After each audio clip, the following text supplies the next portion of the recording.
All right, let's see.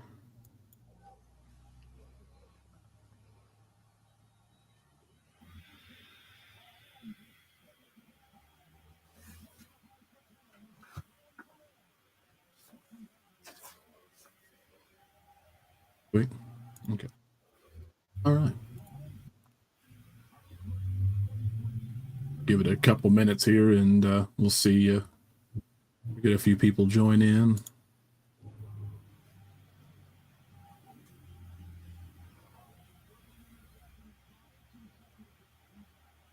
All your ranking lists done, Andrew?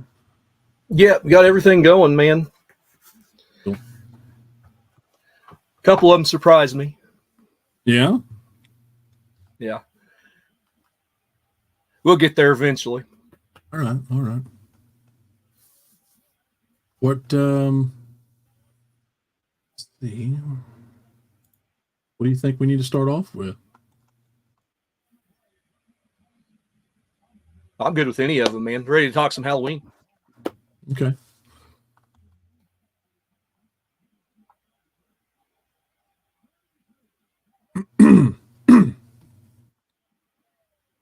Stuff line down here. We'll go in just a second.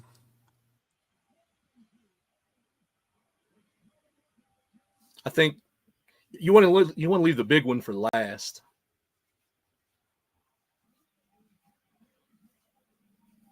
Big one. Probably kills. Kills. Okay. Thought kills last.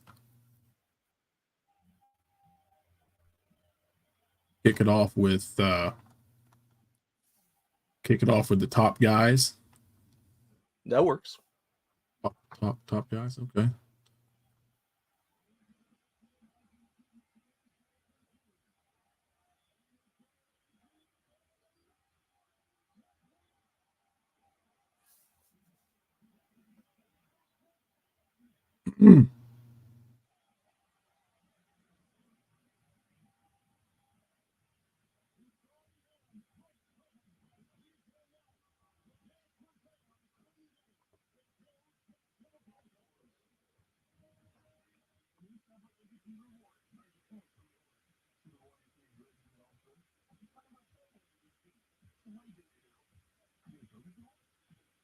All right, let's do this thing, I guess, then.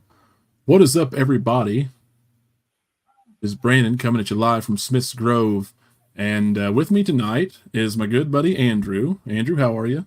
What's going on, man? Doing good. Good. You ready to talk some Halloween, then? Yeah, absolutely. Some rankings. All right, we got several rankings lined out, and we get some people in here wanting to do some Q&A. We can do that. People want to ask questions, just leave them in the comments. So this is our very first live stream, and pretty excited about it. Seeing how well this is going to go. And for those who might have an issue with or if we have an issue with internet, then we're recording locally, so I can always re-upload this in parts later for better quality. Yeah. But also for those who may be joining in the first time and hasn't met Andrew yet. Andrew is from Drew Reviews. He's got a channel over there, and he's also been part of Macho Movie Madness with me for several years now. Yeah. Drew Reviews is actually a year old next week. So that's fun. Yeah, let's say mine will be Smith's Grove will be a year next, and sometime in the next, I think, week or so or two. I'll have to go back and look. It's really, I think we've launched them really about the same time. Yeah, we did. Go ahead. I've been a part of Macho since about 17, I think. So we had a hiatus there for a little bit, but we did. Yeah, we come back last year right before we launched our personal channels, and yeah, it's been a fun road though, man. I've had a good time. If anybody's interested in the Macho Movie Madness stuff, we do a lot of sci-fi. We do some horror over there. A lot of sci-fi and action on that channel. Andrew covers a lot of sci-fi and action on his channel. B-movies. Yeah, of course I roll with the horror on mine. But we're streaming live to all three channels actually right now using StreamYard. So this new platform we're trying out here. But we were supposed to have Kenny along. Looks like he's not going to make it. We do have some picks from Kenny, which he's also a part of the Macho crew, Macho Movie Madness crew. And anyway, we're going to get going here. Let's just go ahead and get right into it. I don't think he's going to join us anyway. So let's start off with top 5 males. We've got several rankings. We're going to do mask rankings. We're going to do our Myers ranking. We do top 5 females, top 5 male characters. I was kind of torn on doing like final girls, final guys, or whatever of the series, but I think it's a little bit muddied for Halloween, right? Like I don't know how you clearly define. Some of them are obvious, but like it's not like Friday where you have that clear cut final girl and maybe a couple final guys. And you got some that here that still. Go ahead. In Friday the 13th, from about the 4th movie on, you've got final guys in just about every single one of those movies. Yeah. So, which is weird. I don't know if Halloween has that. I'm trying to think, later on down the line. I guess you do in like H2O, but much more in Friday. So we had to go favorite males in the series rather than final guys because there wasn't a whole lot to choose from there. Right. And then as far as the women goes, there's several female leads and final girls. I would even put some in the category of lead, but not final girl. Like, or are they kind of the same? Like Tina, for instance, Tina from Halloween 5, she's treated as a final girl in my eyes, but she dies. I mean, so she's not. Yeah. So I don't know. Like, it's kind of a weird thing. I don't know how you would like define that in the Halloween series when they get treated like Rachel, who's treated as a final girl in 4, but then killed off as a nothing character in 5. But I still would rank her as a final girl. They're kind of co-lead in 4 with her and Danielle Harris. Yeah, Jamie. Yeah, Lord. And then you got Danielle Harris too. So we're going to just do top 5 males, top 5 female protagonists or characters, however you want to do it. If you didn't go full on protagonists, that's fine too. We're excluding Myers. Yeah, bros and hoes. We're excluding Myers because we've got our own ranking of that. We're going to do, I think I mentioned the masks, and we're going to top it off with kills, our top 5 kills of the franchise as well. And let's get to it. Let's go top 5 males. Andrew, you want to kick it off with number 5? Yeah. For number 5, I took some interesting picks in this one. I didn't go quite the conventional route. Earl and the boys from Halloween 4. Nice. You got so you grouped them together. You got the lynch mob, and unlike Halloween Kills, Halloween 4 is how you do a lynch mob. You don't have a police force. What are you gonna do? You got Earl and the boys shooting Ted Hollister in the bushes. So that's one of my favorite scenes in Halloween 4 when they show up and he's trying to keep Loomis hush hush. Loomis, it was Michael Myers. Damn it, Loomis. Come home to kill. Got a police force. I think I said in my review that was still one of the funniest things to me, and that's killing Ted Hollister. I know it's not supposed to be funny, but it's showing up. You dumb son of a bitch. You said you saw Myers. but yeah, they're my number 5. I had to give Earl and the boys some love. Yeah, for sure. Well, I didn't go that route, although I do love them. They're kind of in my honorables, which I don't know if you did honorables, and if you didn't, that's okay. I just kind of wanted to talk about a couple ones. I do have one. Right. Okay. So number 5 here. Number 5 for me, I picked Jimmy from Halloween 2. There's so many characters, man, and there's so many like supporting characters, and like I don't know if you would give him a lead or would you give him a strong supporting character. I don't count him dying no matter which version you watch. I don't look at him as dying in the series. It's kind of an unknown in the theatrical, and he obviously lives in the TV version. But I would say definitely Jimmy Lloyd, really likable guy, likable character. He's kind of the polar opposite of Laurie. He's not your typical red shirt. He's not dumb. He's not an asshole. He really seems to be worried about Jamie throughout the movie, and he he kind of takes charge when things go wrong and leads the nurses. At least, well, it was Jill. She was scared, and I liked him as a character a lot, so I went with him for number 5. Yeah, he can buy us a Coke anytime. Yeah, absolutely. Who did Kenny have at 5? Kenny had, let me pull up his list here. I got it on my phone. I didn't write it down on my, I should have. Let me, Kenny had, Cameron from, the new trilogy. And okay. see, for me, Cameron's probably quite a bit lower for me, I think. He's the boyfriend, right? He was the boyfriend, and he I guess you could say he was a little bit redeemed by the end of Kills before he got killed, but man, I did not like him all the way up until the very end. No. It was like the very, very tail end that I absolutely just thought, oh, he's okay, I guess. It was pretty shitty in the first one, in Halloween 18. AFP, yes, the inexplicable hillbillies of Haddonfield. Hey, it's the Midwest. We're gonna fry his ass. What's that? Yeah, it's the Midwest, right? Yeah, it's the Midwest. Yeah, which we're in. We are in. We got to. Yeah. Also, for those who don't know, Andrew and I are not only buddies. We live in the same town, so we live in the same work town. In the same place. Work in the same place. Yeah, we're like peas and carrots. Can't sit here. Yeah. And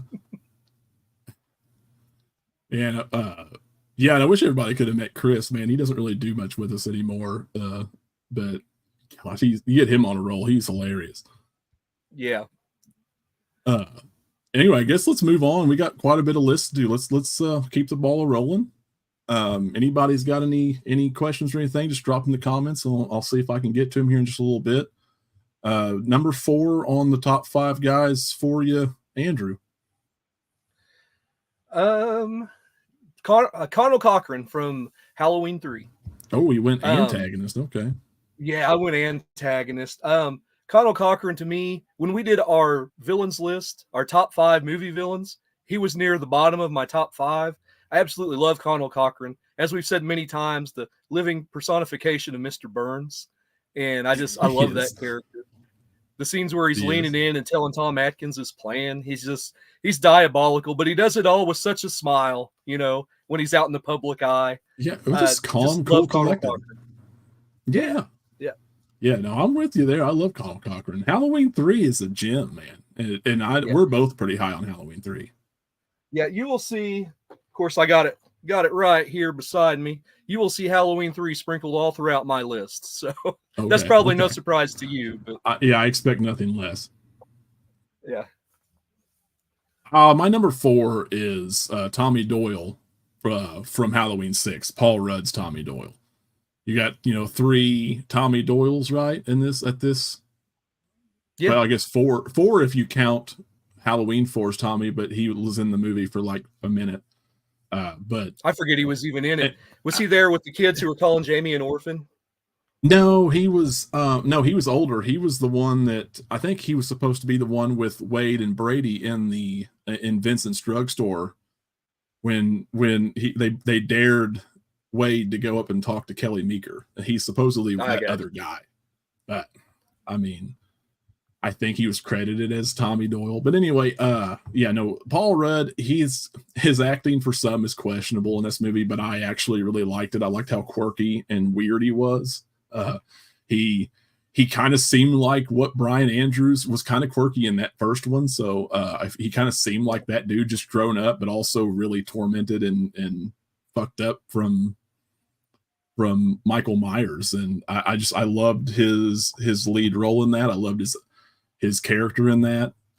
Even if it was a little bit over the top and creepy at times, I still liked it. I couldn't say the same for Anthony Michael Hall's Tommy Doyle. I thought as much as I love Anthony Michael Hall and everything else just about that he does, it was kind of cringe. And it's not all his fault. I think he probably did the best of what he had to work with. But man, the dialogue and the shit, he was really serious. That scene in the bar with him at the beginning telling us the backstory was overly dramatic. And of course, all the way to the end with the hospital, it was just too much. It was too much. Yeah, nighty night every time he grabs his baseball bat. Just it was it's cringy for me. It was really cringe, yeah. And I've really come around on kills, but that was cringe. Yeah, I actually don't mind Paul Rudd in Halloween 6. I used to just absolutely detest Halloween 6, and then I went back this year and rewatched it. And I'm like, you know what, that's not so bad. And Brandon let me borrow the producer's cut, and I watched it. And other than the rune stuff where Michael was, stuck in limbo and couldn't move, which was a little goofy, I didn't mind it either. Doesn't Tommy have a little bit more to do in that one too? In 6, he's got, the producer's cut. He's got quite a bit more to do in the producer's cut. I think. I mean, not a whole lot. I think he's more. I don't know. It's about the same. I think actually, just kind of thinking about it, I think it's the same because in the theatrical cut they added that scene in Zordon's command center, for all the '90s Power Ranger kids out there who might have liked Power Rangers. That's what my reference is, but. They had that command center looking thing in there with all the vials or the jars of baby whatever, and the green goo. He got to beat on Myers. Kara got her a moment. She kind of takes I wouldn't say a backseat to Tommy completely, but they both have some shared time in both versions. I think his role is probably a little bit more important, in producer's cut, just because of the rune part. Silly. Yeah. But I've really come around on 6, especially that version. Yeah, for anybody listening in the chat, I think 6 might end up getting a little bit of love in this live stream. So stay tuned. For sure. Yeah, you'll see some 6 all up and down. Even if not from me today, I mean, I have praised 6 for its atmosphere and everything. I guess we're on to number 3 then. Who did Kenny have at number 4? Oh yeah, I'm sorry, I forgot. Him not being here. Him not being here is throwing me off a little bit. He had. Oh, he picked Paul Rudd, Tommy Doyle. Okay, same as me. So cool. Okay, I forgot about that. So moving on. He didn't add any comments or anything. So moving on to number 3, I've got Sheriff Brackett. From Halloween 1 and 2. And I don't actually, mind the Sheriff Brackett and Rob Zombie's Halloween all that much. I think he's one of the few redeeming characters, in those movies. Yeah. But Sheriff Brackett to me, you look at the nobility of a character and, he loses his daughter and everything. He has a little bit of an arc there. You feel a little bit of sympathy for him. So Sheriff Brackett, I had to put him on this list somewhere. Okay. I went to Tom Atkins, Halloween 3 for mine. Pimp Daddy Tom Atkins. Dr. Chalice. Dr. Chalice. We might as well just talk about him because he's my number 2. Oh, okay. Okay, well, let's do it. So Tom Atkins is one of those guys that has gotten a lot more love over the years. It's just kind of like Halloween 3 has received more love over the years. Dude has been in a lot more stuff than most people realize, even just as like guest starring roles or guest cameo like roles. He was in a lot of John Carpenter stuff. He was in The Fog, which he had a good role in The Fog. He did have a small role in Escape from New York. He was in Lethal Weapon. Love Tom Atkins, man. And Pimp Daddy Chalice in this movie is, I mean, who everybody would admire and aspire to be when they're that age. Yeah, neglecting his kids, running out on his wife, drinking Schlitz beer with some woman he just met in a hotel room who's half his age. Absolutely. If answering we're not stupid questions. If we're not all like that at 45 years old or whatever he was, then what are we even doing? You should take a look at your life and reconsider your life goals if you're not to Dr. Chalice level by that age. Yeah, abandon your kids and grow a mustache. Come on. But yeah, he's my number 2. I absolutely adore Halloween 3, and without him, that character, that movie doesn't work without him in that central role. and he really progresses the story along. And you know, even though the age difference is a little bit off there, I love that character. Yeah. Yeah, for whatever reason, when I watch it, you'd think, man, this is probably creepy, right? This is probably not good. Like your guts like, nah, this is not good. But part of you is also like, yeah, I mean, it's all right. I don't know. She's hot. I get it. Yeah. Where would you like to sleep tonight? I mean, she's of age. Chalice? That's a stupid question, Mrs. Greenbridge. Kenny picked Jimmy for number 3. And I actually thinking about it now, I'm kind of glad you mentioned Brackett. Not so going back to that just real quick. I didn't put either Brackett on my list, and actually Brackett, Brad Dourif's Sheriff Brackett from the Rob Zombie movies. As much as I don't really like the Rob Zombie movies, Sheriff Brackett, Brad Dourif's Sheriff Brackett probably should be my number 5 over Jimmy, but I mean he's just like right there, I think, on the cusp. Strong character. Really had a bigger role, I thought, and was a little bit more of a go-getter as opposed to Charles Cyphers. And I understand what you're saying about the arc of the character. They got the same arc, obviously.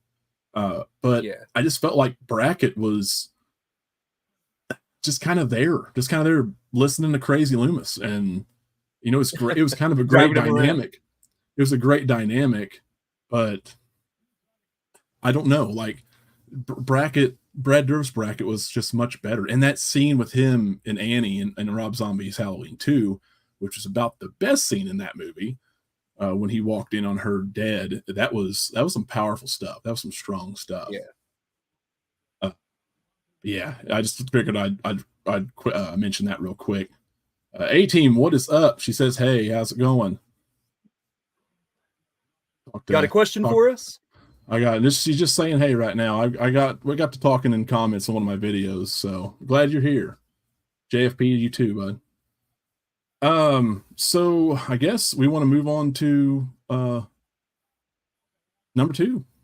Take it away. You got any honor? Actually, you go ahead and do your number 2. That's right. Because that's right. What's your number 2? My bad. My number 2 is Sheriff Meeker instead of Sheriff Brackett.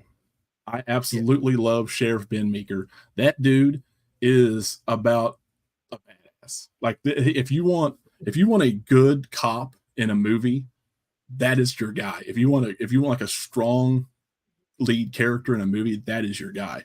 Dude does not like mess around. Yeah. And I like that he's, you know, that they all dismiss Loomis. You wouldn't really believe a character like that, but Meeker just takes him in instantly, right? And takes what he says at face value. I mean, I think there was a little bit of reservation at first, but it wasn't anything like Brackett and, you know, those earlier movies. It wasn't anything like that. Meeker, like Loomis had to only get just like a little bit more crazy, and he's like, okay, we'll just do it off the chance that you're right. But he found out real quick, so yeah, it was good. I loved his character in that. Let me see. Deputy Hawkins was Kenny's number 2. Yeah, from the new trilogy. Well, I guess he was in the old one too, technically. Was he in the old one? Wasn't he like in the flashback scene? Isn't he supposed to be there in the Myers house? Yeah. Technically, yeah. He was. Yeah, he was the one that let him go. He shot his partner. And see, this is why I love. He's Will a terrible Patton. Shot. Yeah, terrible shot. I love Will Patton, but Hawkins's character is trash. I'm sorry. I mean, that's actually extreme. It's not good. It's not good. He was a little more likable in 1, obviously. In Kills, I don't know. It was kind of comical. He had an arc. I mean, he had a backstory. He missed Myers a lot. He could hit the broadside of a barn. Shot his partner in the neck. Felt bad for it, but he just didn't really have much to do other than that. He laid around in Halloween Kills, and then he was almost absent in Ends until the end. He had that one awkward little cherry blossom in the grocery store, and then the cherry. I mean, no offense to anybody, I think that character's a missed. I think it's a missed opportunity, that character. You know what I mean? Like, he was written so well in the first movie, and then just kind of, like you said, trash in the second movie. Bedside with Laurie there, and after getting, you know, ran over by Dr. Sartain and stabbed, and yes, like Dr. Sartain. Anyway, before I get on a tangent. Yeah. Top of our shitty characters list. I guess my honorable mentions, other than Brackett, Brad Durst Brackett, I loved Brady in Halloween 4. He was just a good, fun supporting character who kind of had a little bit of redemption. He's kind of a piece of shit for a brief second, and then he come around.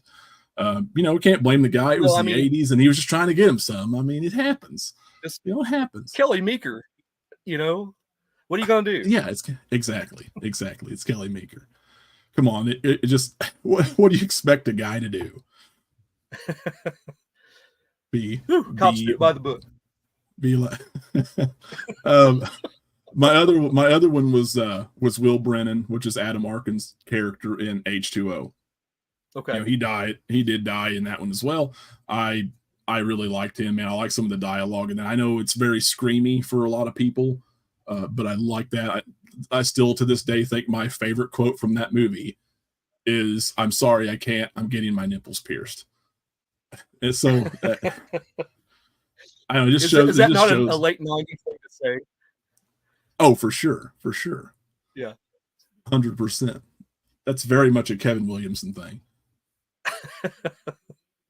And the last one is the last one for me. Oh, sorry. Go ahead. Oh, go ahead and do your last one. I'll do my honorables in my first. Okay. So the last one. I'm sure we probably both have the same first one. There's only one right answer. Exactly. Yeah, and if you have any other answer, then just get the hell out of here. Yeah. My last honorable. Okay. Exactly. My last honorable is actually Lonnie Elam from Kills, played by Robert Longstreet. This one was one of those characters for me that actually surprised me. He was one of the stronger characters of Kills, I thought, which was crazy because you have Tommy Doyle and you have Anthony Michael Hall.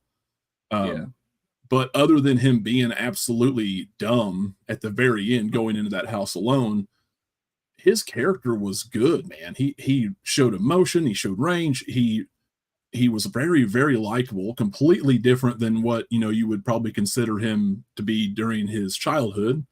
And also better than Cameron in that movie. I mean, but just overall protective father. Obviously him opening his trunk or whatever, the back, and him having a complete arsenal is hilarious to me, because it's totally not something you would see in Illinois, but in Missouri for sure we would have an arsenal in the back of our vehicles. I mean, we have an arsenal everywhere, just lingering around every corner. We've got something. We're ready. But but he was, and of course Tommy says the most Illinois thing ever. You know, do you have a permit for these? No, man. I forgot that line. Yeah. Do you have a permit for these? Yeah, go ahead. So go ahead. I'm done. Oh, okay. Before we get to I just wanted to give a shout out to my honorable mention, the White Horse in Rob Zombie's Halloween 2. Stop it. Get some help. Yeah, settle down. But that leads us to our number one. Go ahead. Let it out of the bag. It's Dr. Loomis, right? Yeah, how could it not be? Come on. Oh, but Donald Pleasance's Dr. Loomis. Donald Pleasance's Dr. Loomis. Malcolm McDowell's okay in the first one, but he's a complete piece of shit in Halloween 2, Rob Zombie's Halloween 2. But Donald Pleasance is, no matter how crazy this dude gets, is the most lovable character in any horror film ever, I'm pretty sure. Yeah. Most with quotable. The exception of maybe the end of Halloween 5, which I'm like, what? What are you doing, Dr. Loomis? No. Oh, when he's dragging Jamie along. You want her? Yeah. You want her. Yeah. Shoot. But we like how crazy he gets in 2. You know, with the whole it was awake. The tribe. That whole the tribe. Yeah. One of the number was butchered. It's awake. What? What does that mean?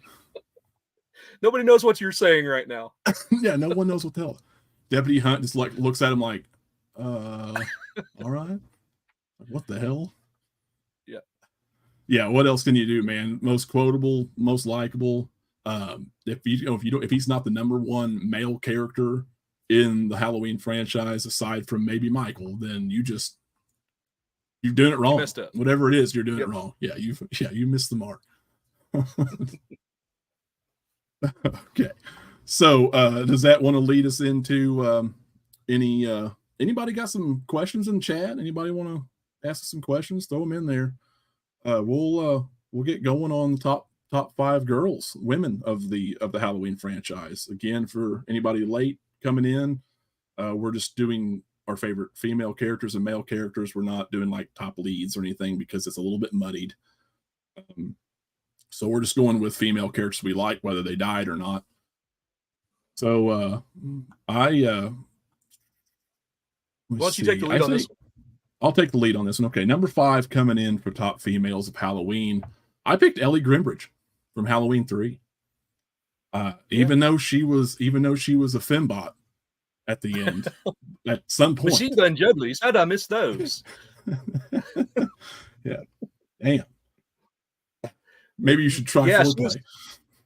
Oh God! I was waiting for it. Yeah.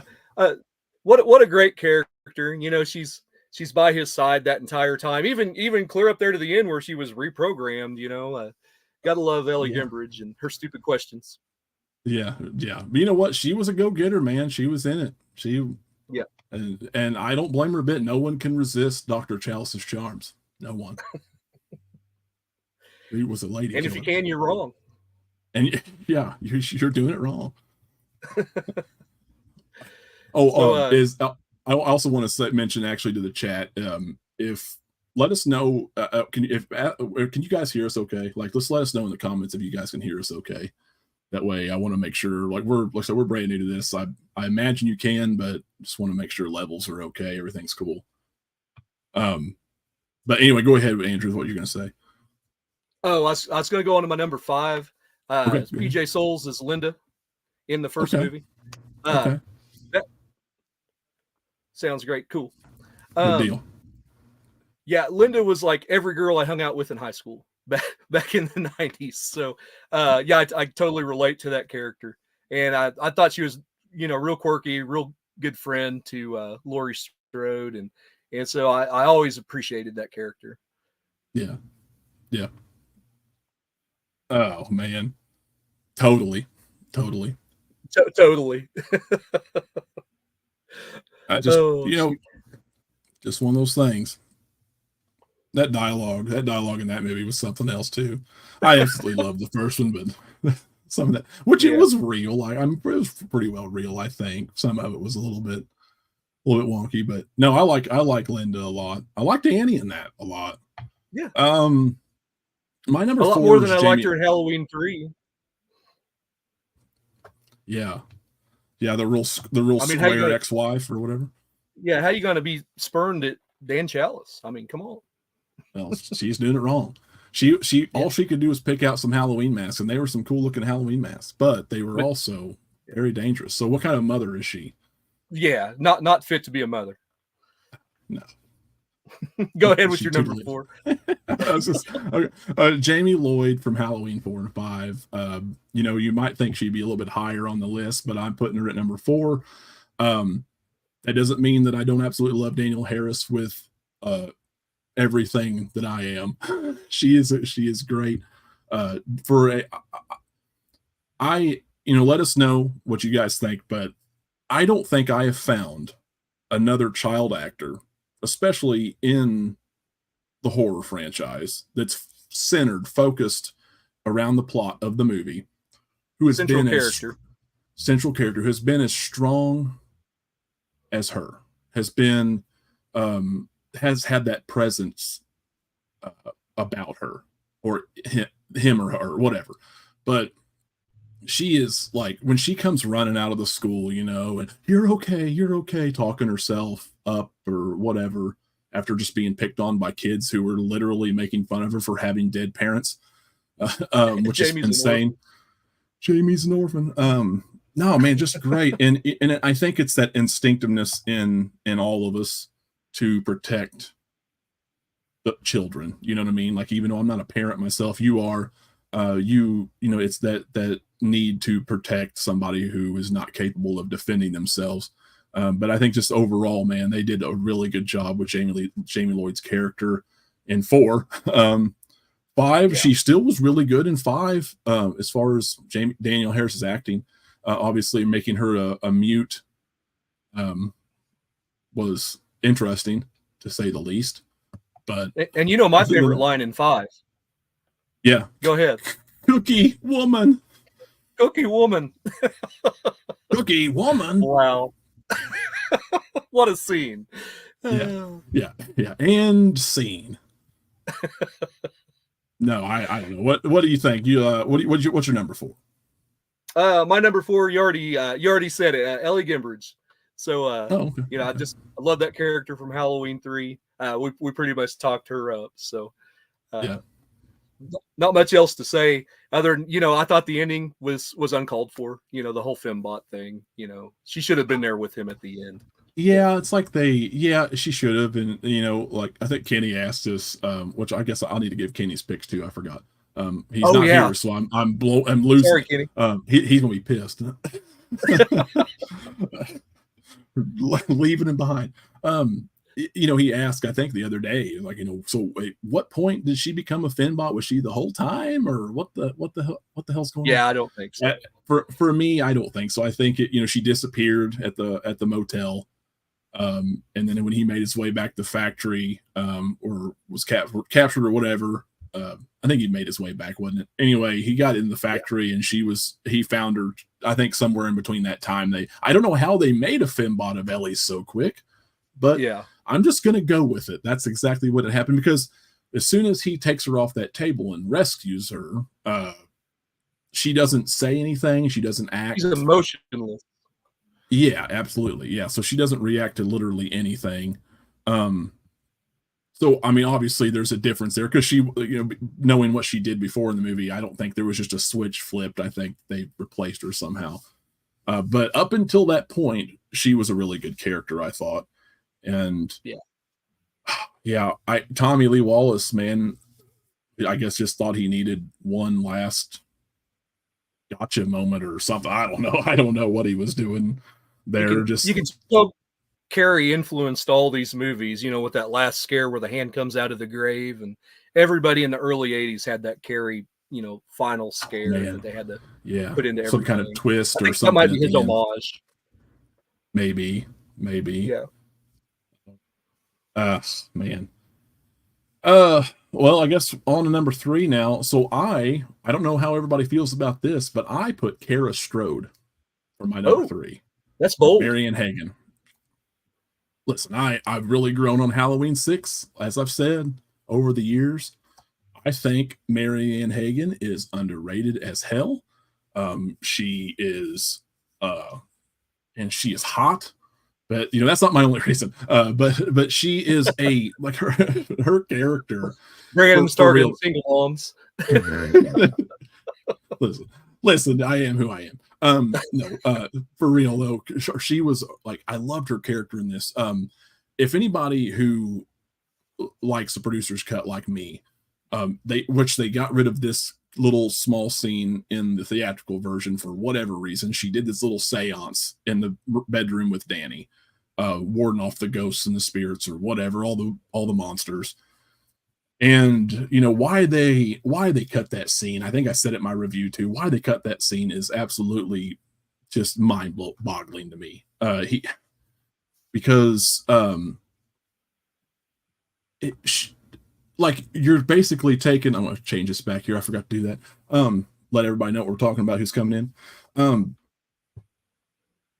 Like, why would you take that away from her character when you're trying? She's a brand new character. You know what I mean? She's brand new. You need to establish this character and give her a little bit of something to be likable, something to relate to. And, you know, obviously she is a good mother, and she's just trying her best. She's had to come back home. Whatever happened. They don't really go into that. her and her father don't get along. She's trying to get through school. She's living with her parents, who, obviously the father is a complete piece of shit, an abusive piece of shit, and not to all of them. And yeah, I don't know, man, like super underrated character. I think you don't see that too often in one of these movies. So I don't know. That's kind of what I got right now off the top of my head. Yeah. She didn't make my list, but I also didn't have any honorable mentions, and I'd say she'd probably make the honorable mention list, for females. I mean, she goes hand in hand with Paul Rudd pretty well here. I mean, like they kind of share some time at the end, and maybe he takes a little bit more from her at the end, but I think she's pretty solid. There's like one scene in the theatrical version that's over the top. I made a short about it with that ridiculous scream. And then her as far as her choices, she's shown how great and tough she is, going in after Danny and hitting Michael with the fire poker or whatever it was down the stairs. She has some good moments there. She jumps out the window, which I still don't understand why, but she just escapes and then freaks out when Mrs. Blankenship holds the knife up. But other than that, man, she's truly underrated, I think. Yeah. Where are we at? Number 3? Yeah. Yeah. So my number 3 is Jamie Lloyd, for all the reasons we talked about earlier. Just for a girl who was 9 or 10 at the time to be the central character of a horror film like this, alongside Dr. Loomis, and to pull it off as well as she did. How many child actors do you see that just completely drag a movie down? And Halloween 4 is held in such high regard by everybody who loves this franchise. So, if it had been a poor performance, it'd be down there, by Resurrection or something. But hats off to Jamie Lloyd. To Danielle Harris as Jamie Lloyd in this movie. She was spectacular. Poor Sarah from Resurrection, right? What the most forgettable, bland lead character ever. Yeah, absolutely nothing to do. No. Real quick, I'll give Kenny's picks just because he's probably just screaming when he sees this. He's gonna. Number 5 for Kenny was Daniel Harris's Annie bracket from the Rob Zombie movies, which he's a fan of the Rob Zombie movies, I think. And Scout Taylor Compton, Laurie Strode was his number 4, and Jamie Lloyd was number 3. Okay. Same as you on that. Yeah. I'll go ahead and give him his number 2. His number 2 is Rachel. Okay. And my number 2 is actually Laurie Strode. But that might send some people into a panic. I don't know. It will not this guy, because my number 2 is also Laurie Strode. Perfect. Okay, so here's the thing. I'm going to give an honorable mention to Scout Taylor Compton's Laurie Strode. I actually like Scout Taylor Compton a lot. Just the actress and her character in Rob Zombie. The second one, she was just I can't. I love Annie in that second one, but I do not like Laurie in that second one. But she was really good in that first Rob Zombie movie. But still, yet Scout is great. By the way, me picking Laurie here at number 2 is the H2O timeline, or the original timeline Laurie. However people want to look at that, I don't really.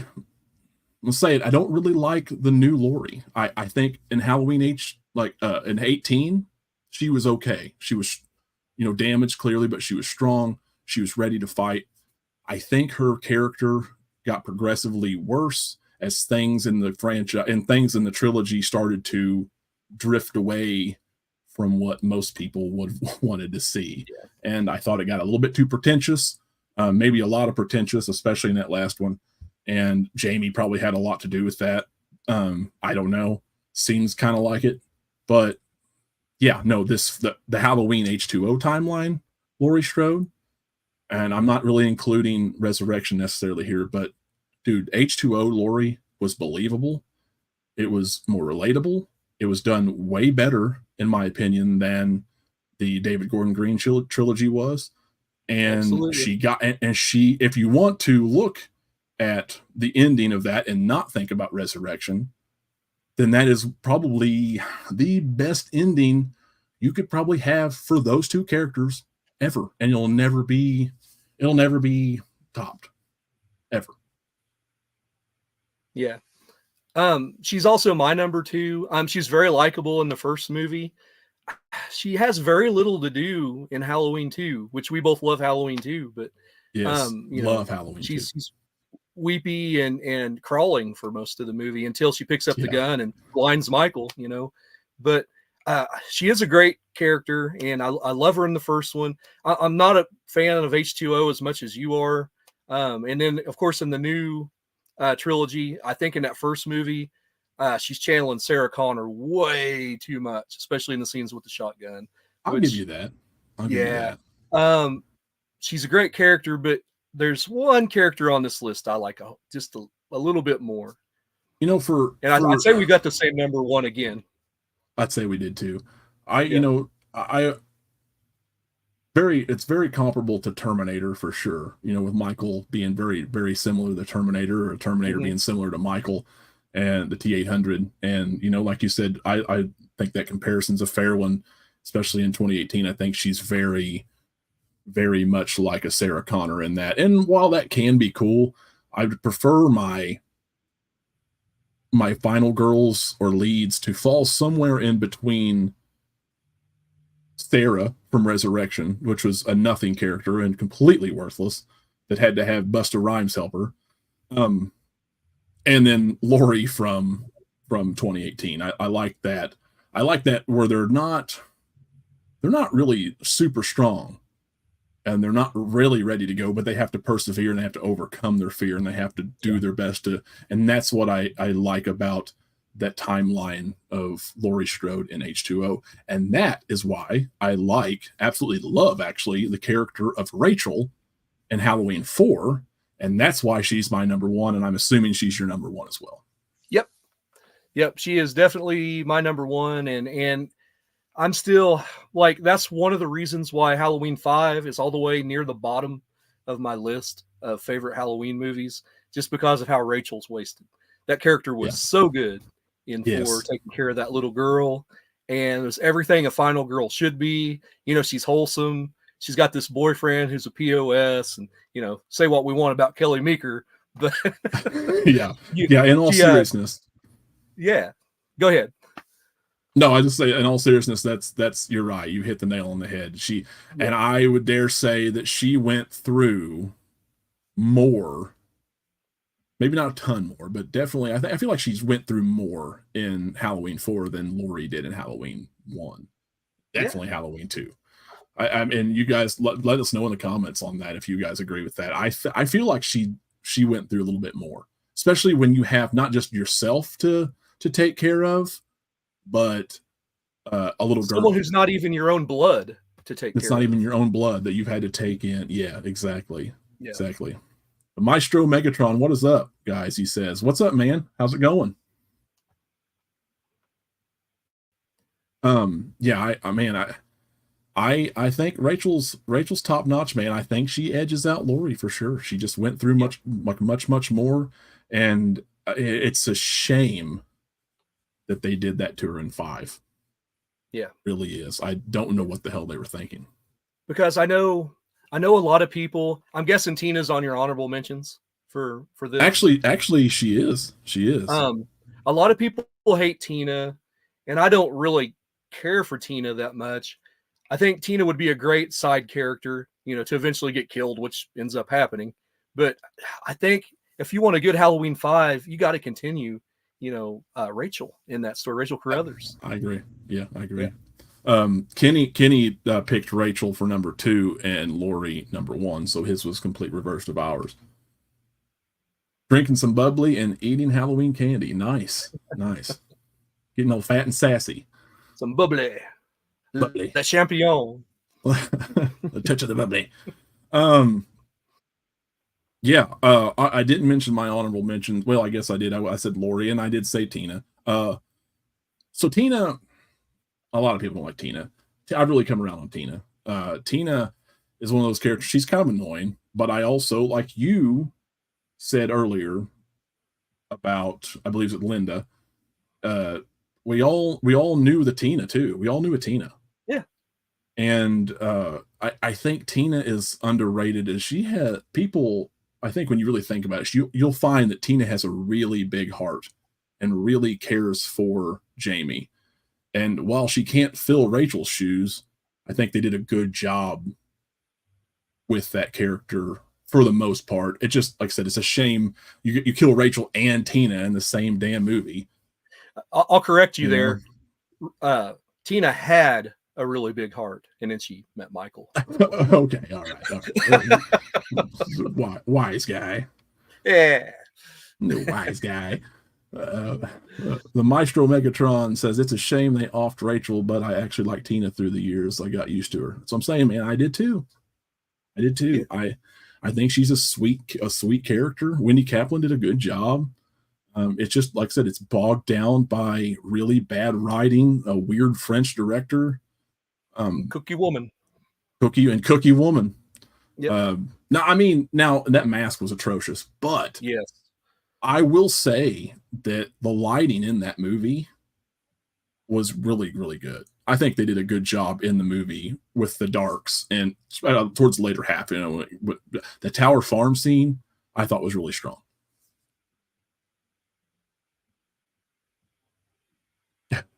A-Team says Nancy Keys, Annie Brackett, speed kills, pissed Michael Myers all the way off.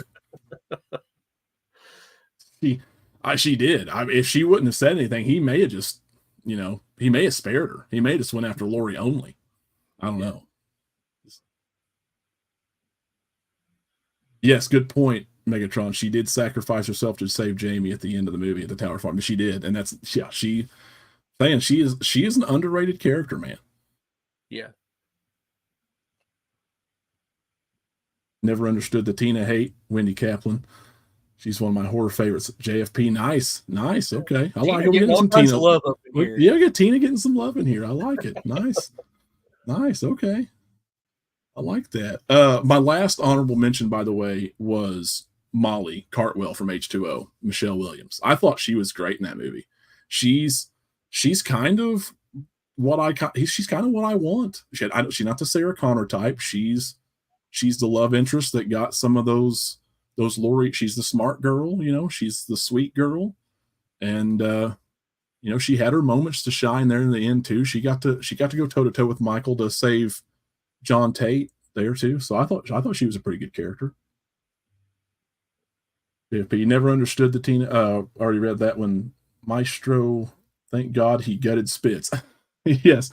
Yeah. Him with his weird laugh. His Joker laugh.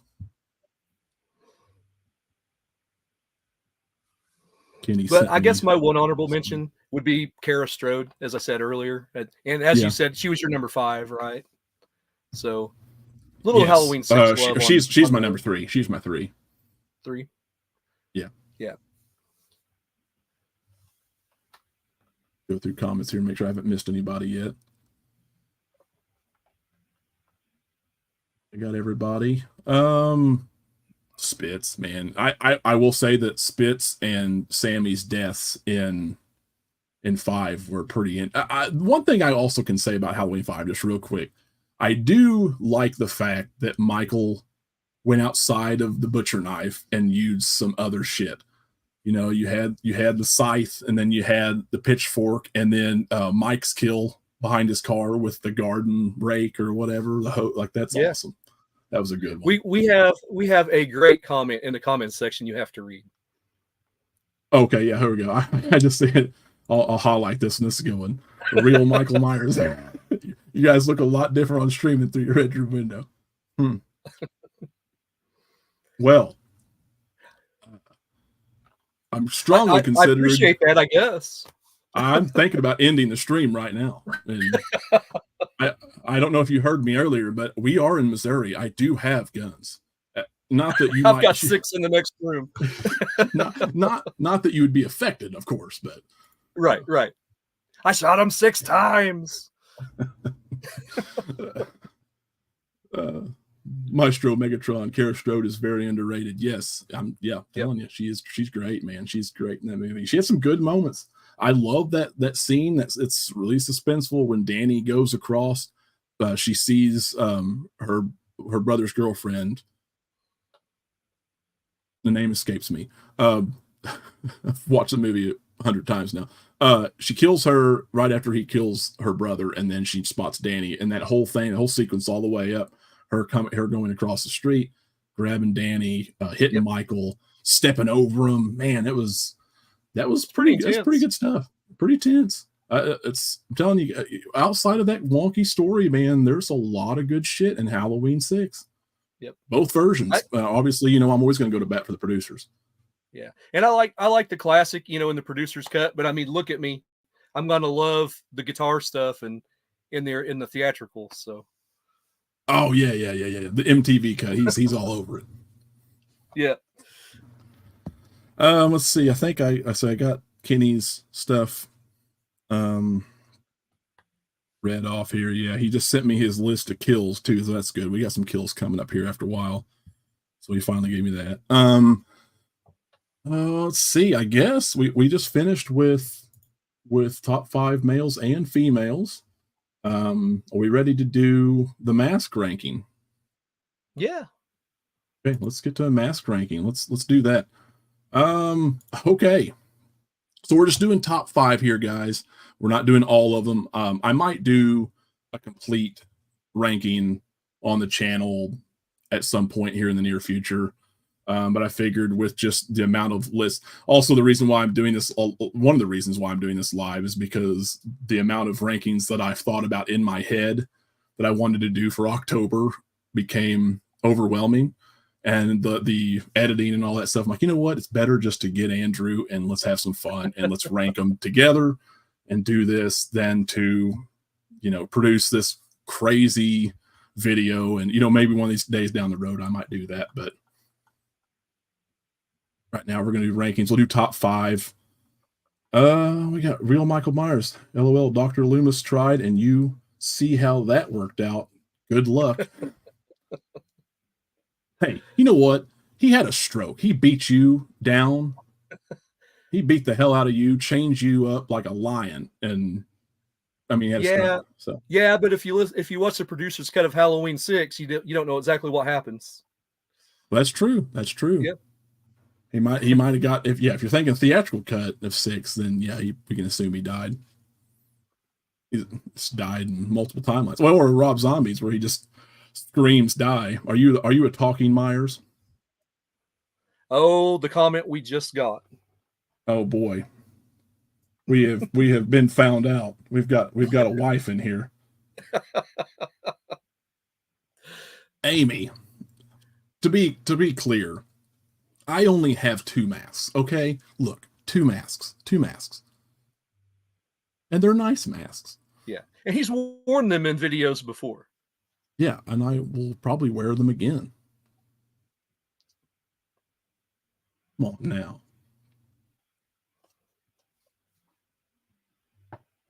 That's Thank you for supporting our channel, Amy.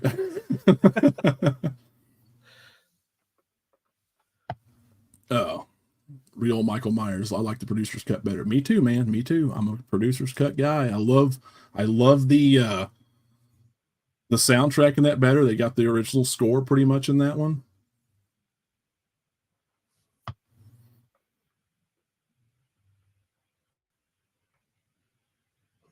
Well, I'm not going to try one on this stream, Amy. Come on now. We've got work to do here. We'll be here all night. Yeah, we'll be here all night. Come on. Come on now. Maybe later. Oh, shoot.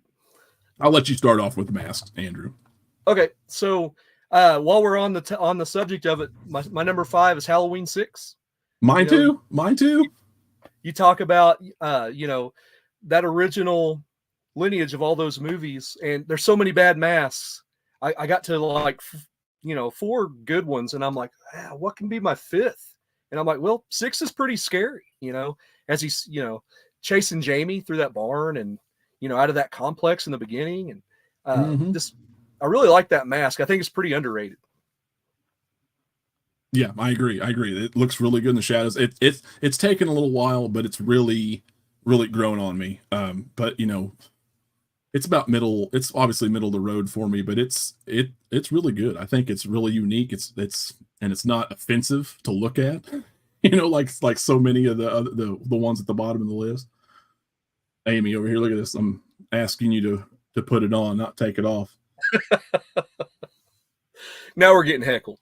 Now we know why Andrew married her. They're both wiseacres over here. Oh, shit. So I guess going on to number 4, huh? Yeah, number 4. I'll let you go ahead and take it. My mask for number 4 is the new trilogy, Halloween trilogy. I really like it from Halloween Kills it through Ends. Well, Michael has it, not when Corey has it.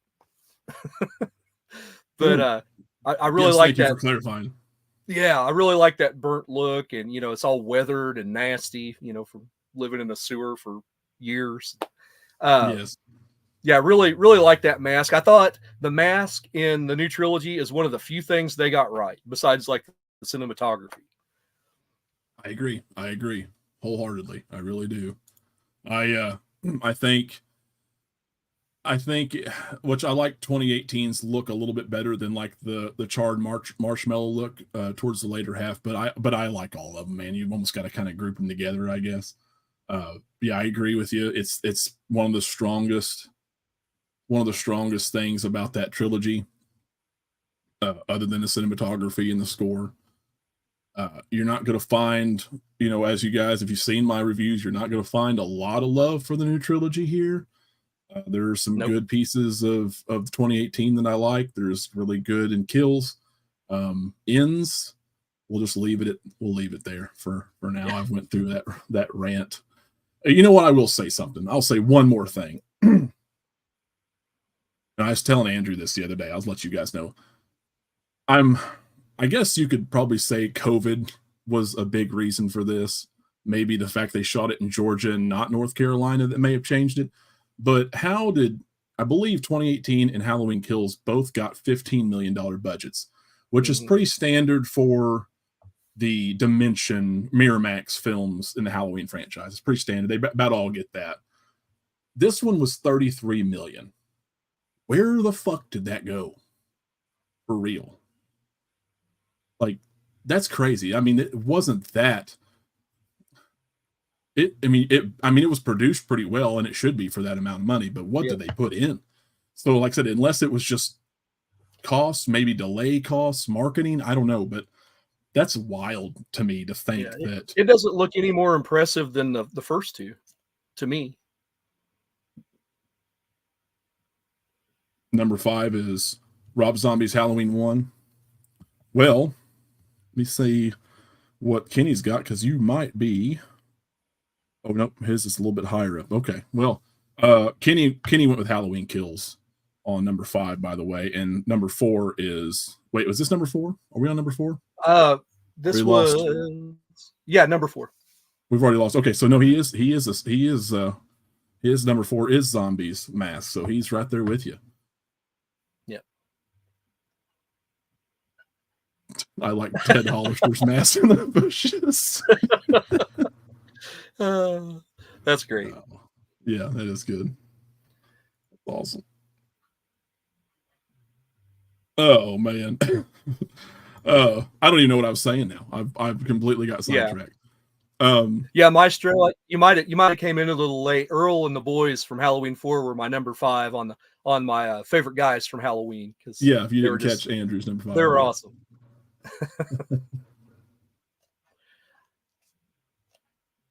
Oh man. So we're moving on to number 3 now.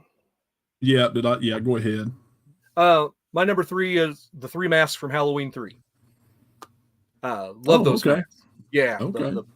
The pumpkin and the witch and the skeleton. Skeleton. I love that mask whenever Dr. Chalice, they put it over his head, and he's watching the camera up there. Yes, that was awesome. Love those masks. Yeah, they look great. What was good in that scene was that they had the original Halloween score during that scene because he was watching the movie. I thought that just fit really well in there too. But man, yeah, that'd be my number 3. Him throwing that mask, man, that was wild. Yeah, he was really good at throwing a mask over surveillance camera, wasn't he? Can you imagine sitting there as Tom Atkins for like 8 hours in a day trying to get that? Just like I don't know how. Somebody, if you guys know in the comments, if you guys have heard anything about what he said, how long that took, I'm pretty sure it was a while. But you have to let us know if you know. So me, did I don't even know if I said my number 4 or not. I think I picked Kills for number 4. I don't know if I said that, just for clarification. But number 3 for me was a Halloween at 2018. I separated them on my list just because I like that look better. So they do look vastly different from 18 to Halloween Kills. So like I said, like that melted look. And actually, if I need to change it up, I would probably give it to the flashback one in Kills, because that one is significantly, like, that's the best one I think outside the first 2 movies. So spoiler alert there for everybody. I'm right there with you.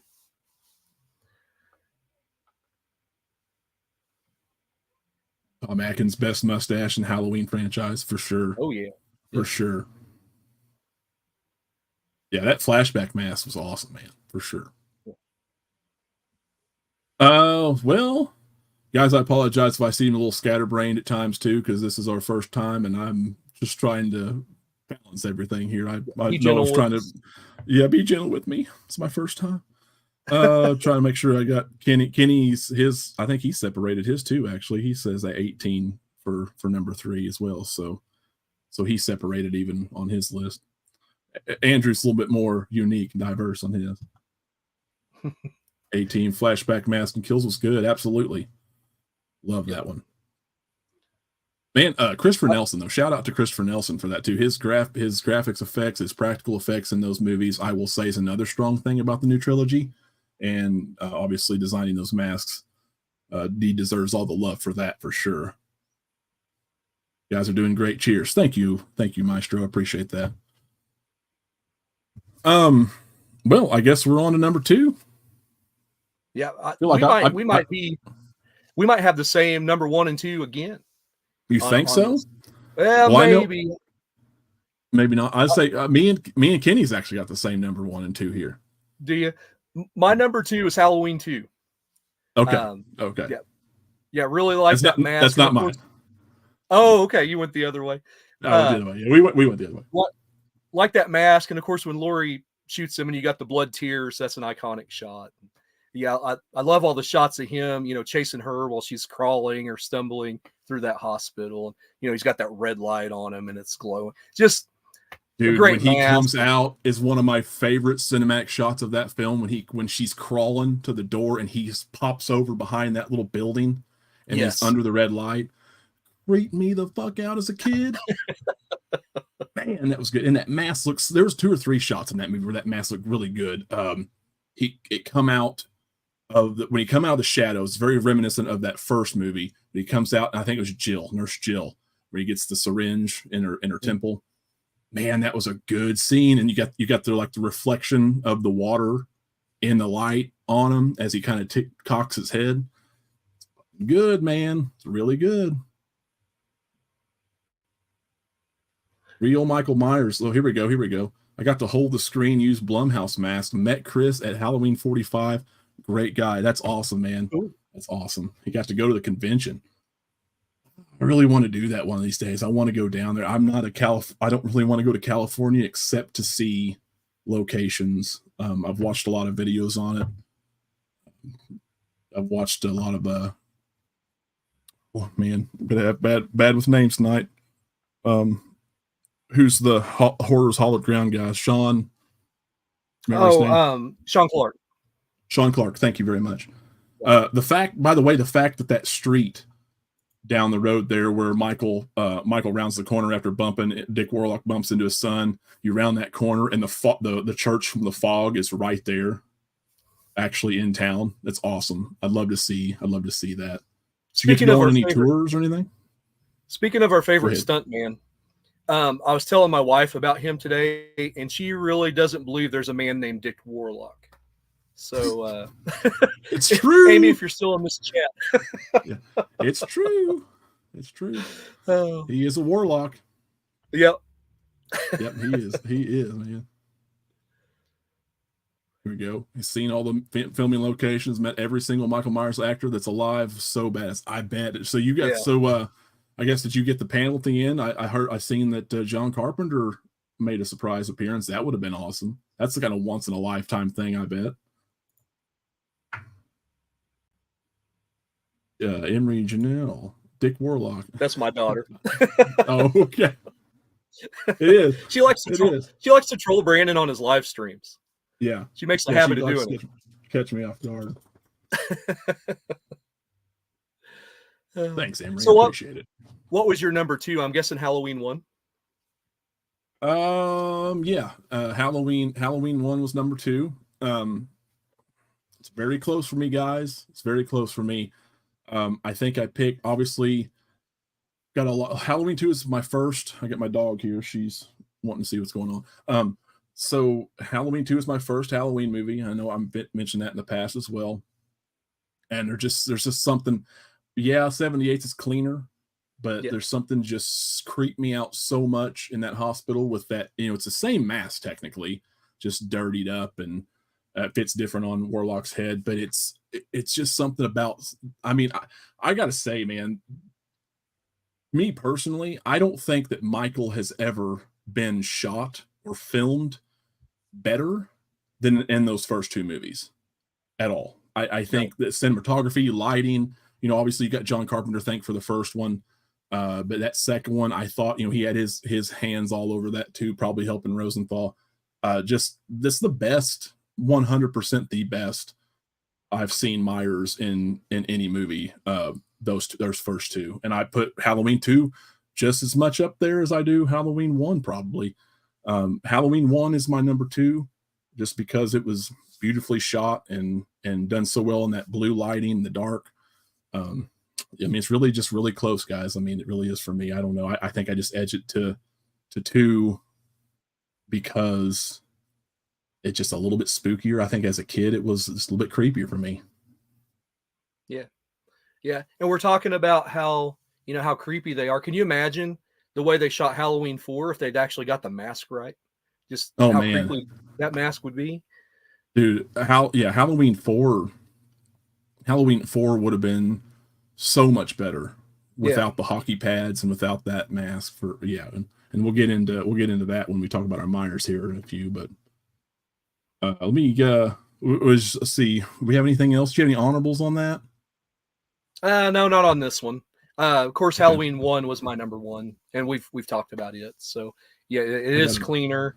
It's the OG, and I really like that mask. But it was neck and neck with Halloween 2. It's like, what do you do there? Yeah. You also got that blood tear shot too, though, in number 2. I love that. Yeah. I'm going to get to a couple more comments here in just a second. I do want to mention real quick, though, I do have an honorable. So you guys got to bear with me on this one too. I think Halloween Resurrection's mask is underrated AF. I thought about it.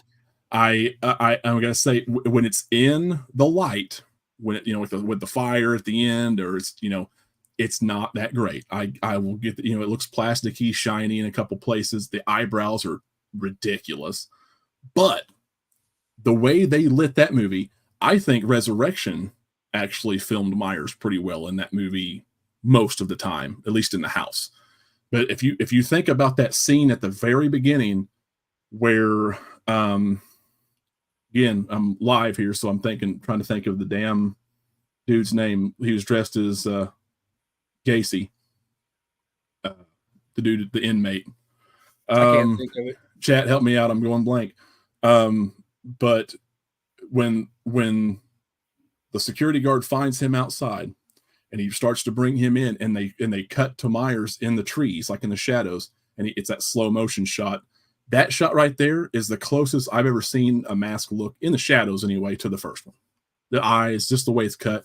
I'm telling you, that mask in the shadows is underrated completely. So I have to give it an honorable mention. I can tell you who it doesn't look good on. Busta Rhymes. It does not look good on Busta Rhymes. Trick or treat, mother. It's not look good. I'm going to go to a couple comments here. We got a few. Let's see. Back from our conversation a minute ago. Yeah, he was amazing. He really did associate with fans too much. It bombarded him. Yeah, I figured everybody wouldn't bombard him. I mean, it's John Carpenter. His panel was awesome, though. Yeah. I bet it was. Man, that'd been awesome to see. Let's see. Maestro Megatron. Hey, Brandon, I'll give you a shout out on your channel. My live stream tonight, buddy. Thank you very much for that. Appreciate that. Give Andrew a shout out too. He's got his channel Drew Reviews on there as well. Give him a shout out if you don't care. I would like to do more horror movies, but for some reason horror doesn't go over as well as the action movies do on my channel. So I'm just not connected with that audience yet. No, but I love horror movies. What's so crazy too, Andrew, when me and Andrew first met, and he first joined Macho Movie Madness over there a few years ago with us, he was an avid Friday the 13th fan. Yep. And still am. He still is. And so it was me. If you go to Macho Movie Madness, you watch some of those old verses, which we will be, and I'll mention this a little bit later too. We're going to be doing another one of those Tuesday night, hopefully. But they're hard to watch. They are kind of, because I was so pro Halloween, and Chris was pretty pro Halloween too, and Andrew was so pro Friday the 13th that we couldn't budge. And we ended up tying between Friday the 13th Part 2 and Halloween 2 that first go around. We ended up redoing that later. Yeah. But yeah, he did. But it was he over the years he's really come to appreciate Halloween too, thankfully. But yeah. It's just funny that knowing him like I do, which he is very strong into sci-fi and action as well. So I can kind of see why that's taken off for him. But it's just so funny he can't talk really much about horror because his audience is like, what? Now let's talk about Kickboxer, man. Yeah, I post a horror movie. That video dies a horrible death. I posted about Anaconda. I think it hit 10,000 views this week. What is that? Movie. It's like, I don't get it. But anyway. Second thought, I think Halloween 2 is number 2 behind Halloween. All right, nice. It looks good, man. It looks really good. I'm telling you, it's awesome in that movie. It looks a little low cut on the neck. I think it's just because Dick Warlock had a bigger head or something, or wider head. Yeah, I think it's wider. Wider, yeah. He had that Brillo head too. He had all that hair, which I guess Nick Castle had quite a bit of hair too. Had a longer face.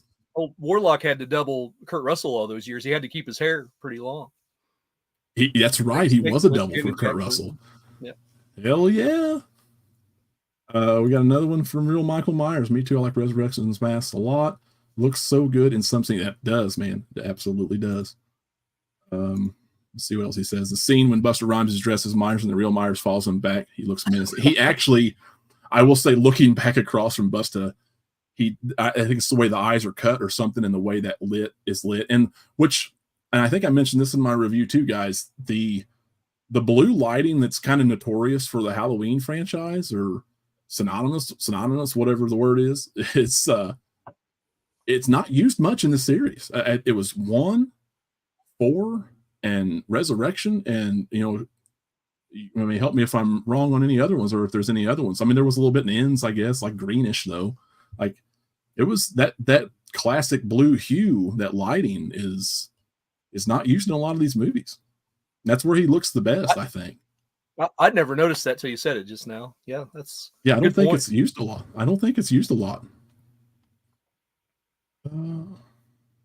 You got it, Andrew. Nice. All right, so I think we got caught up on everybody's stuff for the moment. Thank you guys so much for being here, by the way. Really appreciate it, and getting involved with us. We like hearing your comments. You guys, I've said it before, if you guys have any questions about anything, even unrelated to Halloween, let us know, or we can do a little Q&A here after a while. Otherwise it's just me and Brandon sitting here talking to each other, which we do every day of the week anyway. So we work together on it. Yeah. You know how boring it is talking to him sometimes? Yeah, get bored talking to myself. Yeah. So what we got up next? I guess that's the end of Masks, right? Okay, so we've got That would leave us with 2 more rankings left for the night. I think we've got Kills and the Shapes, or Boogeyman, or Michael Myers, however you want to say. Let's do that first, and then we'll do Kills last, like you said. We'll end on Kills. Let's talk about shapes: circles, squares, triangles. There's a great video over on our Macho Movie Madness section where we tell horror related jokes. I think, can I give Frightfully Forgotten a shout out? I'm pretty sure they absolutely challenged us to that. And there's some great Michael Myers jokes in that. And one of them, I believe you told us, it was what was Michael Myers' favorite thing to draw in school? I don't even remember what I said. Shapes. Okay. Yeah. That's nice. And yeah, by the way, guys, these jokes were like corny horror jokes. So they're supposed to be cringy. They are terrible, and they are cringy, and we just laughed the whole way through it. There were some good ones. There were some real cringe ones in there. Yeah, that's pretty good. Just found your channel sub. Thank you very much, Real Michael Myers. Just appreciate that a lot. Just don't look in my window anymore. I mean, at least don't tell me about it. They used blue lighting a lot in Halloween 4 as well. Yeah, they did. It was 4, Resurrection, and 1 was like the most. They might have used a little bit in 6. Like I said, there's not very many movies actually out of all the movies in the franchise where they had that classic, that classic deal. I'm gonna let you, or did you start this last one, or do I need to start this one now on the shapes? Yeah, you go ahead. Okay, all right. I'm gonna start with my number 5 for shapes, and when we decided to rank the shapes, I didn't know if I could really talk about, I'm not an actor, I'm not a stunt man, I don't know if I could really talk in length about the actor's portrayal of the part, like as a whole. And we've already done masks, so I didn't want to just like think about the mask. I figured when we did this, we could think about rating them as a whole, like what we thought as a complete package, not just mask or the actor and what they did, but how they were written, how they were shot, the whole performance as a whole. Does that make sense to you guys? We decided to do that. What we think is scary, what we think is Myers to us, and that's kind of how we decided to rank them, instead of just thinking, so and so is the greatest or the worst, because really they're all pretty decent. I don't think I hate any of them, but I do have a pretty clear-cut ranking of them. So this first one for me, actually, and I know we talked about H2O earlier, I'm picking Chris Durand for H2O as my number 5. I think he's underrated. He gets a lot of hate. We didn't talk about a lot of the other masks. There was 4 masks in H2O, including that CGI one. I don't like to count the CGI one too much. It was awful, but it was literally on screen for like 5 seconds. So you got 3 other ones, which was the Halloween 6, the first K&B mask, and then the second one, the final screen used one. The performance, though, as a whole, I thought was actually pretty good. I thought his movements were really good. I think there are some scenes with that mask that do look pretty good, even though it's not a strong mask in the series. Overall, I like his performance. He's a slender kind of guy, which I like in Myers. I don't like the big brutes. So yeah, that's kind of why I chose Chris Durand. Yeah. I like him in that movie. He's pretty menacing. I think the hair kind of throws me off a little bit on that mask. You know, as far as the mask goes, it kind of reminds me, if it was a little bit longer, it reminded me of like Sideshow Bob from The Simpsons. But I don't know if anybody else could that's probably too extreme, but yeah, I mean, that's funny. Yeah. My number 5 is George P. Wilbur in Halloween 4. And it would be higher. This would be top 3 if the mask was better.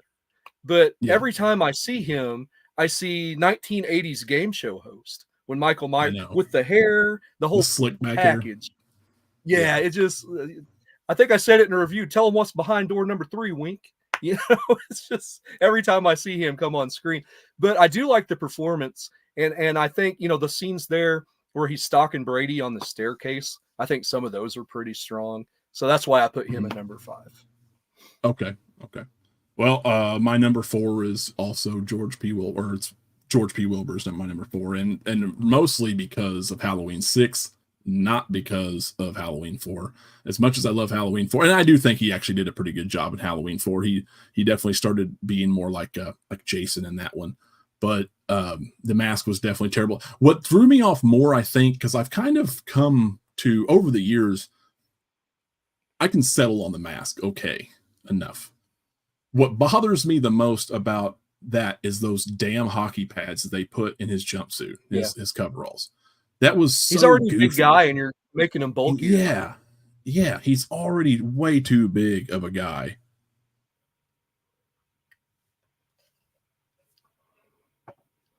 Hold on, let me check this up real quick. Okay. Kenny was sending me an update on stuff. Anyway, yeah, I think he was great in both of those films.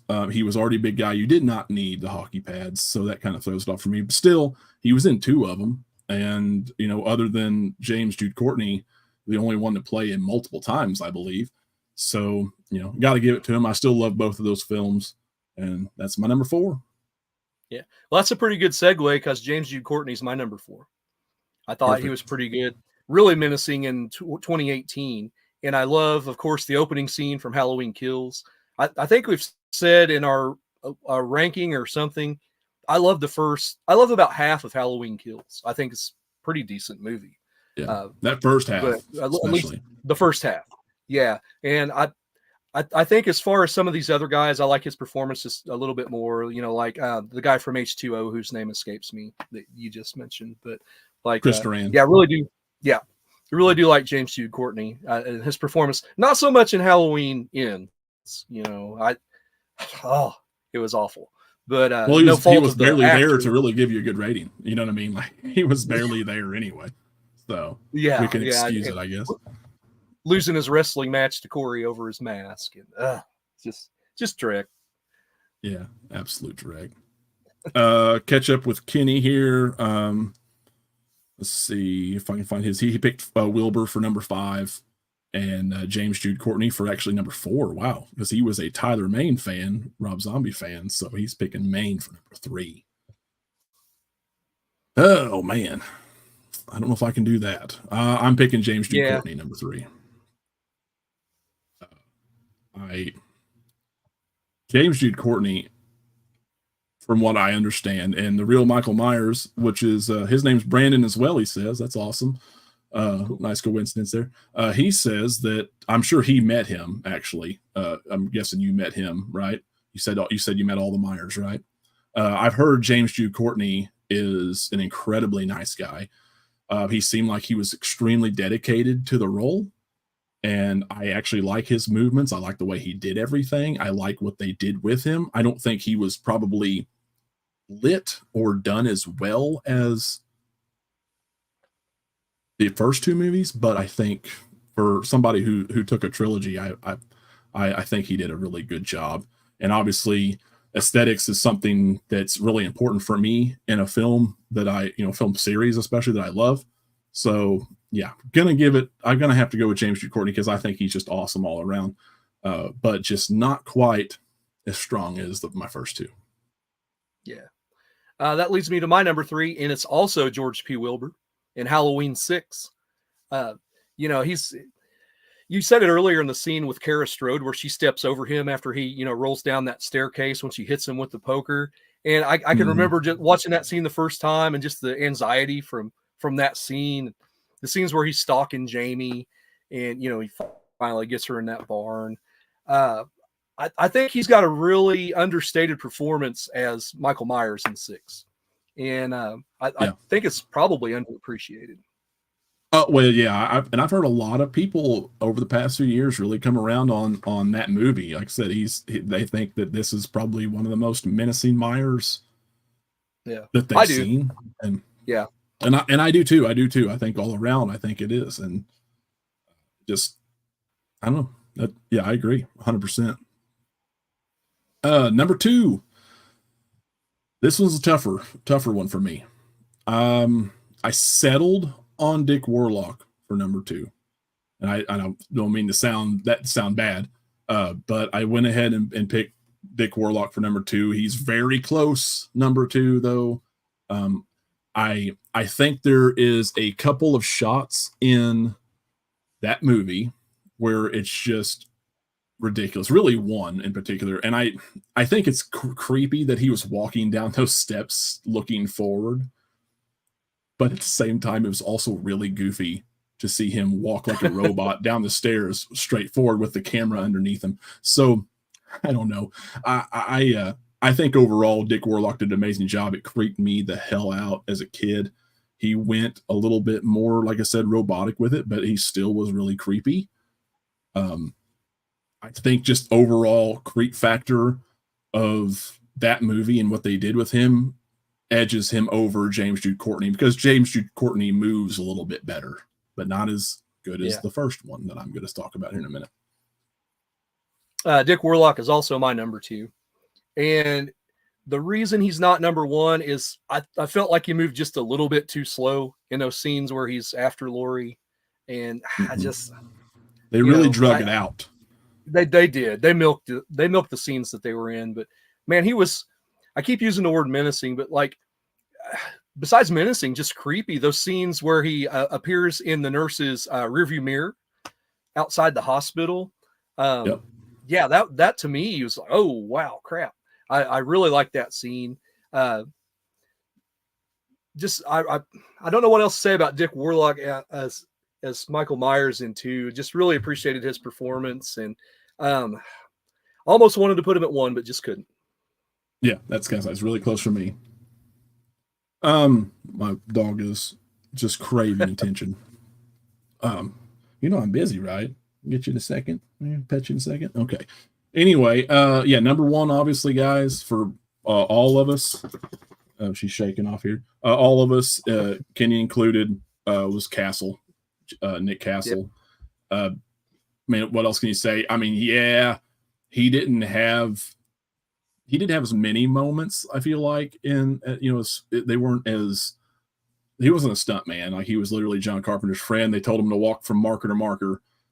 But, a lot of this is, like I said, this is a package deal. Is the way he was presented in this movie, how he was shot in this film. And you have to give a lot of credit to John Carpenter and Dean Cundy, who is an incredible cinematographer, and went on to be an incredible cinematographer.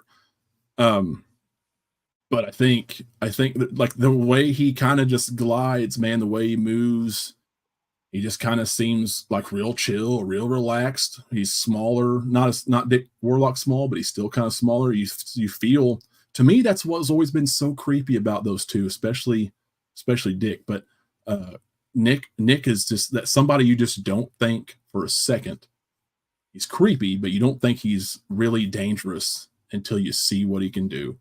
And just something how he moves. Does that make sense, everybody? I think I'm not, like I said, I'm not the most articulate guy, but that's kind of how I see it.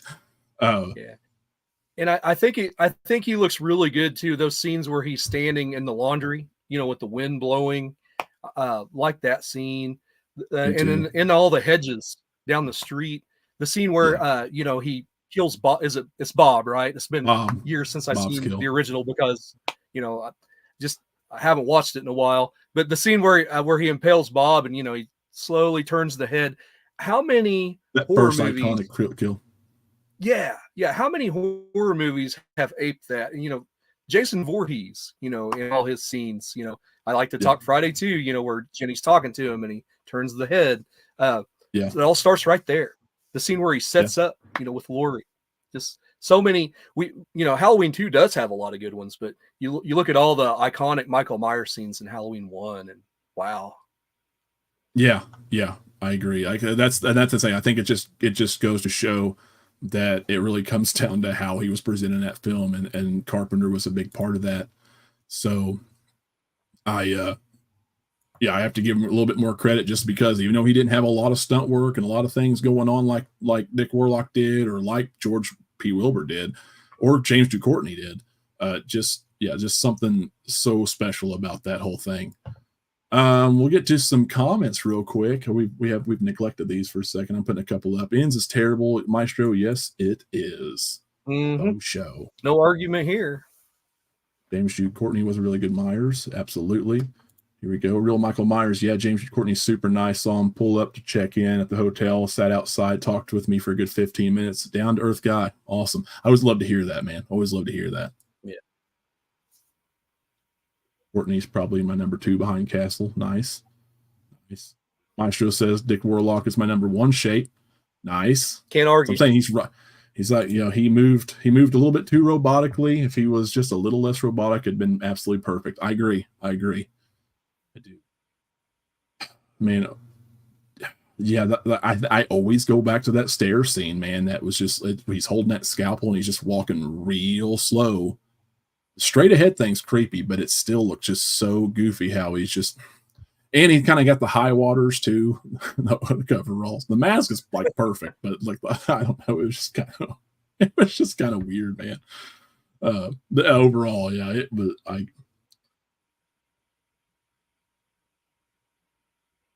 yeah, bro. What's up, Devin? Nice to see you, buddy. Devin's been in a few of my older streams with Texas Chainsaw Massacre, my gameplay stream.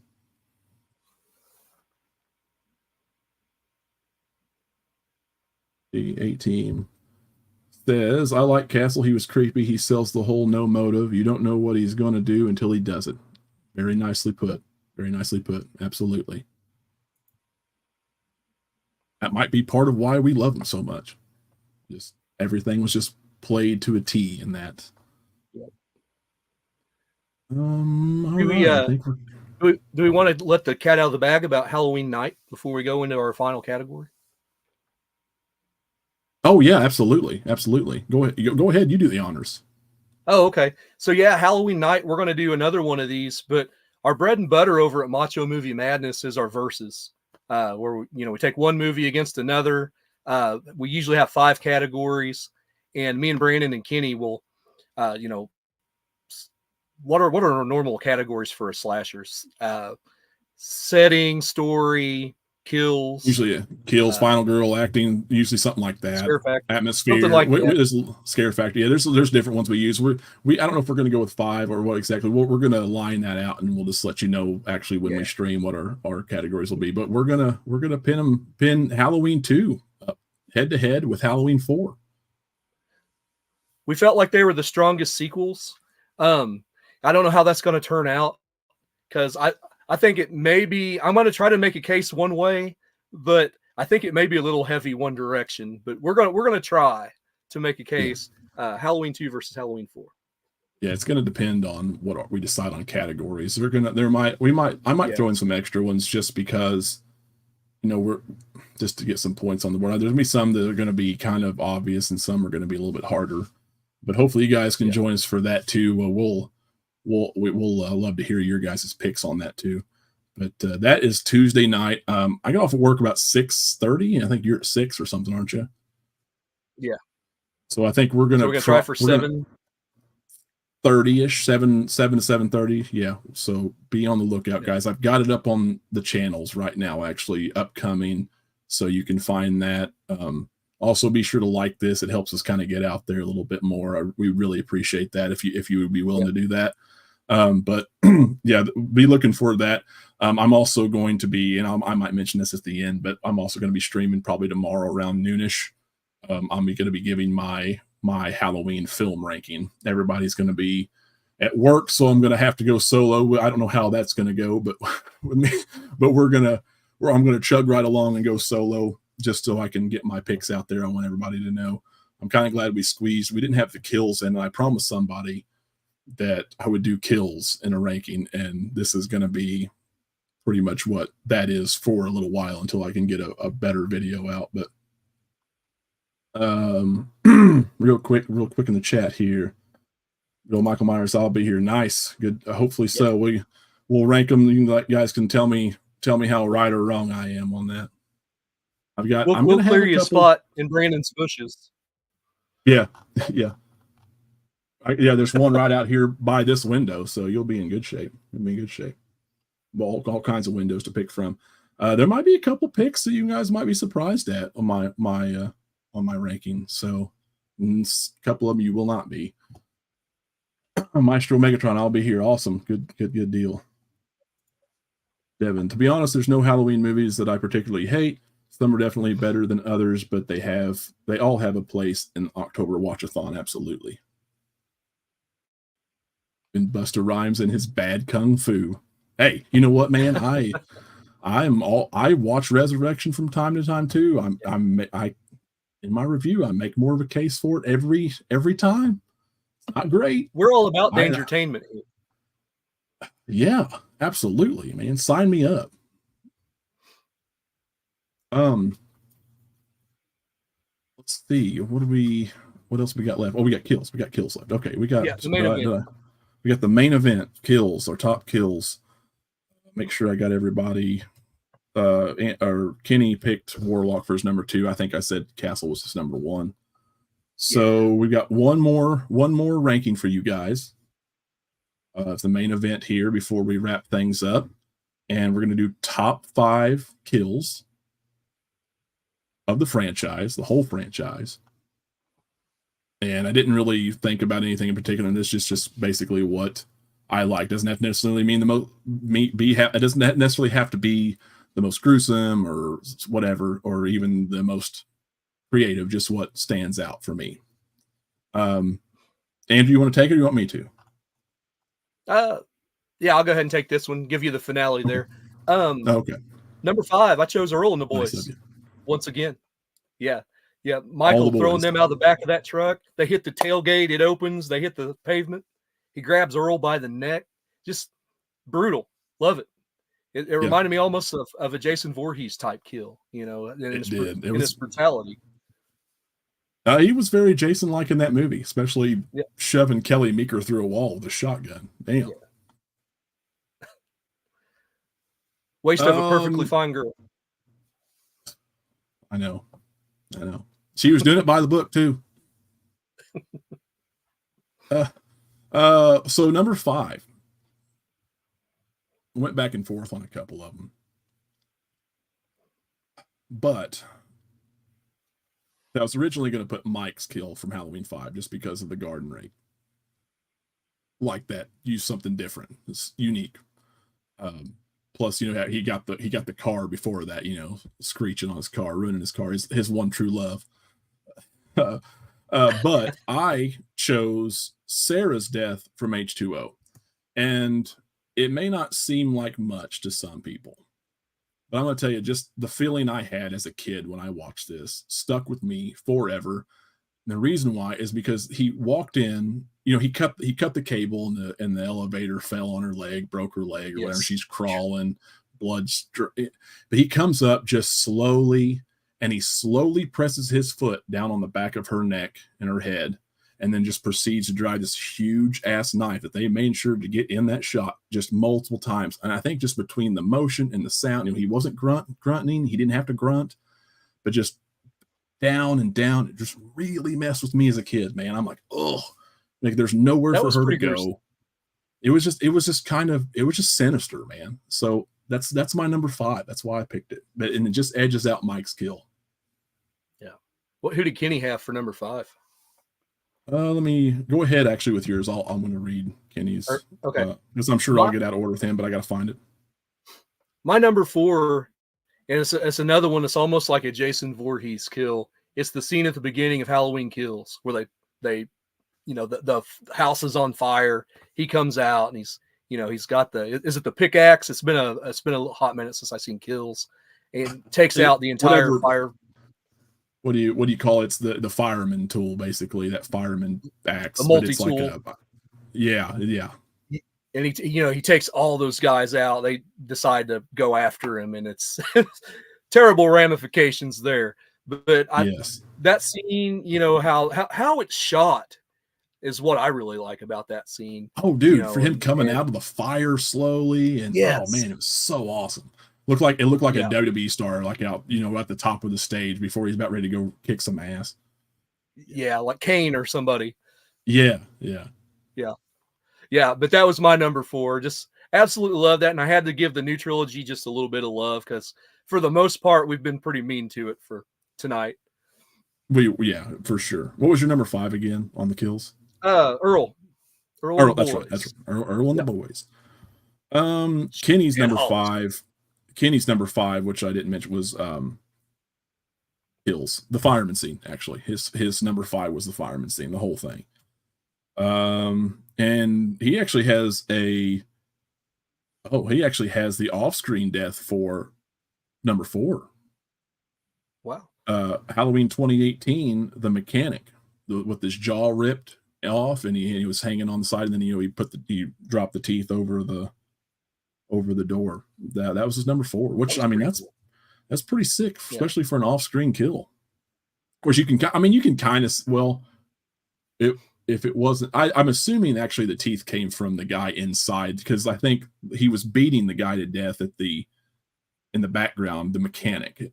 So I'm guessing I'm thinking I don't know, whichever one I'm guessing he's thanking the clerk. If it's the teeth, so I'm pretty sure that came from the clerk, if I'm not mistaken. Number 4 for me was Jamie Lloyd's death in Halloween 6, the theatrical cut, not the producer's cut, not the Bond style silenced PPK kill, which was interesting. But no, the hay thresher or whatever, man, the corn thresher, Jesus Christ, what a gruesome, sick, scary scene that shit was, huh? Yeah. It was J.C. Brandy and wasn't Daniel Harris, but still having that character die, and then in that such a gruesome, creative way. I absolutely terrible demise. Terrible, man. Terrible. Number 3 for me is Nurse Jill from Halloween 2. When he picks her up with that scalpel in the back and those clogs fall, that's the definition of iconic for me right there. Yep. The favorite kill, Absolutely. probably my favorite kill in that movie. No, probably not my favorite kill in that movie. I'm going to negate that here in a minute, but right up there with my favorite kill in that movie. Okay. All right. Nice. I had these. I forgot all about these. I had these picked out here. Let me go into another overlay here. Let's go. We'll get our kills in here. Bunch of rookies. Yeah, a bunch of rookies over here doing shit. Let everybody know what the hell we're doing, talking about stuff. So number 3, right, for Kenny, Halloween 6, Curse of Michael Myers, John Strode. I'm guessing he's thinking the theatrical death where his head explodes. That's his number 3. Yeah. And I don't think Kenny's seen the producer's cut. He hasn't? I don't think so. He's a kind of a gruesome dude as far as horror movies. He may not like it as much just because of the deaths, but I think it's overall better. My number 3 is not that. My number 3 is actually Big John from Halloween Kills. Oh. And the reason why I say that is because if anybody's ever done anything to their armpit, that is the most sensitive, painful area. And he got a knife to the armpit right before his eyes got gouged out with blood just everywhere. Another good Christopher Nelson effect. I mean, I know I don't talk a mean game on the new trilogy, but there's some good shit in that movie. Yeah, and that's one of my favorite kills, I think, of the franchise, just because it's so crazy. Yeah. All right. So number 2, I was saying Nurse Jill was probably my favorite kill in that movie. But that was wrong, because Michael Myers and Dr. Loomis, if you consider that a kill, and technically, for everybody from 81 to 88 considered that a kill at the time. I'm going with that last scene in Halloween 2, if that counts, because I guess those characters really did come back, but it all depends on how you look at it. But I love that ultimate sacrifice was made, and just blowing himself up to. Yeah. I love that entire scene. Of course, the blood tears and Michael swinging at nothing, and just a powerful. You know what? Scene. We talked about this a little bit beforehand too, and everybody looks at the timelines so different. They rate timelines so different. I love the H2O timeline, but a lot of times, as much as I'm coming around on Resurrection again, I don't always like to include it because that definitive ending in H2O. So there's people out there who like 1 only. There's people who like 1 and 2. People like 1, 2, 4. I mean, there's just people can kind of take their pick here. I know a lot of people give this series shit for all the crazy timelines, but that's also I think kind of its charm. Yeah. You can kind of pick your poison, and it's good for everybody. I was telling you guys in Messenger tonight that if I could choose my timeline, it would probably be 1, 2, and 4. I mean, I appreciate all of them, but like specifically 1, 2, and 4, with 3 out there somewhere in its own universe. But yeah, that's just me. Yeah, I mean, you know, what's whatever. You know, I'm an opinionated guy. Sometimes I like to argue. I might argue with somebody a little bit, but it's whether I agree or not, it's all in good fun. Yeah, you can. That's the great thing about this franchise is you can literally just kind of pick what you want. That was your number 2, huh? Yeah. Okay. He picked Cameron in Ends for his number 2, and that's a good kill. That's a really good kill.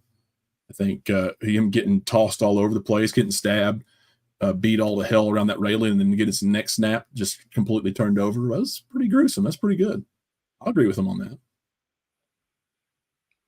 My number 2, though, it's already been talked about. Kenny picked it. John Strode's kill, Halloween 6, the theatrical cut, head explosion. Just wow, just over the top, crazy, but so good.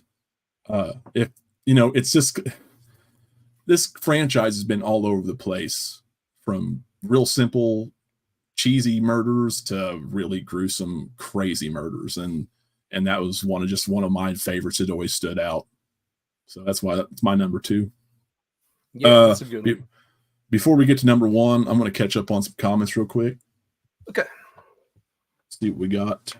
The real Michael Myers. I used to not like Resurrection, but after recently watching it again, I like it a lot, except for the corny Bus dialogue. Yeah, Bus's dialogue's pretty awful at times, but I can look past that. Me too, man. I know some people really shit on this movie. I'm not saying that it's not. I'm not saying that's a good idea what they did. I'm not saying the Buster was a good choice. I know why it was a choice. I'm not saying it was good, but we have to live with it. So some things I can try and find the best in. For me, with Ends, I haven't done that. I at least with Resurrection, and this is just my opinion and my defense of it, I can find some fun and some laughter out of Resurrection. I cannot get that out of Ends. It's just too fucking depressing. Rob Zombie's Halloween 2 was the same way for me. At least with Resurrection, I know what I'm getting, and I know that I can go in there and just laugh and have a good time. And that's just my defense of it. Everybody's different. Really, if you look at it past those first 15 minutes, it's Michael kicking out unruly house guests. Yeah, he's really just doing what he's supposed to be doing. Get out of my house, man. Get off my lawn. Yep.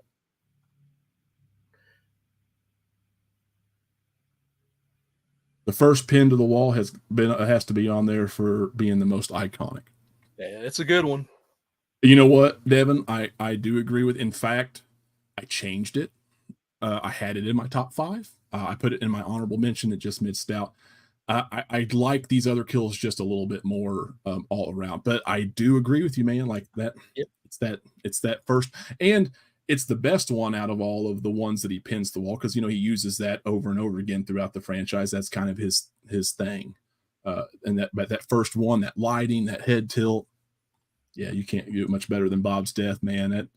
That's good if you just kind of want like a good homage kill, right? I think. That makes sense. I think that's what I think I'd put it just outside the top 5, maybe like in my honorable mentions. But I thought that Mike's kill was just a little bit more unique for me, just because he used that garden rake, bam, right in his head. What else we got? Devin, Jin's head rolling down the stairs in Resurrection, lowering down from the ceiling to get the guard from Resurrection, throwing the power. Yes, the power plant guy in the wires in 4. Bucky. I agree, Sarah. Bucky. Old Buster. Yeah. I agree with Sarah. I hate to say a guy with that name needed to be thrown into some electrical wires, but he had it coming. Yeah. Don't you pull that Michael that Halloween shit with me. That's a good line. Yeah, he agrees about Sarah from H2O. Man, that messed me up as a kid. That messed me up big time watching him put his foot on her neck and just drive that knife several times. Jen's death rolling down the stairs was also pretty good. I had that like it was after 10, but I'm like, man, it's good in a it's like a fitting death for Resurrection. It's not a great one because it's so absurd, but it belongs in that movie. I'll put it that way. It really belongs in that movie. Yeah, the boot to the neck was too savage. Absolutely, man. Just nothing she can do about it. Crying, and as a 12-year-old or a 10-year, whatever I was when I watched it and shouldn't have been, I was just like, oh god, oh god. All right, I think we're caught up for the moment. We want to go honorables so before we yeah, let's do honorables. Yep, absolutely. Guys, thank you so much again for participating here and being with us. Really appreciate that. I put Kenny on short notice, so that's what he came up with. That's funny. Yeah, I did. So mine, we'll do honorables because Kenny didn't actually give us really an honorables for his list. And my number one kill is the same as his actually, and so we'll just do that last. But we'll do honorables and then we'll go into that. So go ahead with your honorables. Okay. So honorable mentions, of course, Bob being impaled to the wall. That's got to be on there. Yeah, and John Strode with the head blowing up. That's a great one. But I want to give a shout out to Ben Tramer for lighting up this list. dude, I swear to you, I had that on my honorables as all. Did you really? Like, even though it wasn't Myers, I've made fun of that. If anybody's seen several of my videos, I make fun of that death. It's one of my favorite. It never gets old. It's goofy. Watching that car come in like at fast forward speed and just drilling that fucking dummy, and it was so funny, so good. My God. I also put. Go ahead. If it hadn't been for that, maybe Jamie or. Sorry, maybe Lori doesn't get a Coke, from Jimmy, man. Jimmy later on. Man. Yeah, sorry. Yeah, Jimmy. If Ben doesn't die, Jimmy might be out of the game, man. Yeah. But yeah, those were my three, and I had to throw that last one in because that's just funny and needed to be talked about. Man, there's so many good ones I've got written down here. So I'm not going to go through all of them, but I've got to say. The Sammy and Spitz deaths were pretty decent just because of the different tools used in that barn scene. As ridiculous as that mask looked, those were pretty decent. They were relatively tame, but still liked them. Kelly Meeker's death was good. Nurse Karen's death, that's wild, dude. Getting dunked in that boiling ass hot water and burned alive.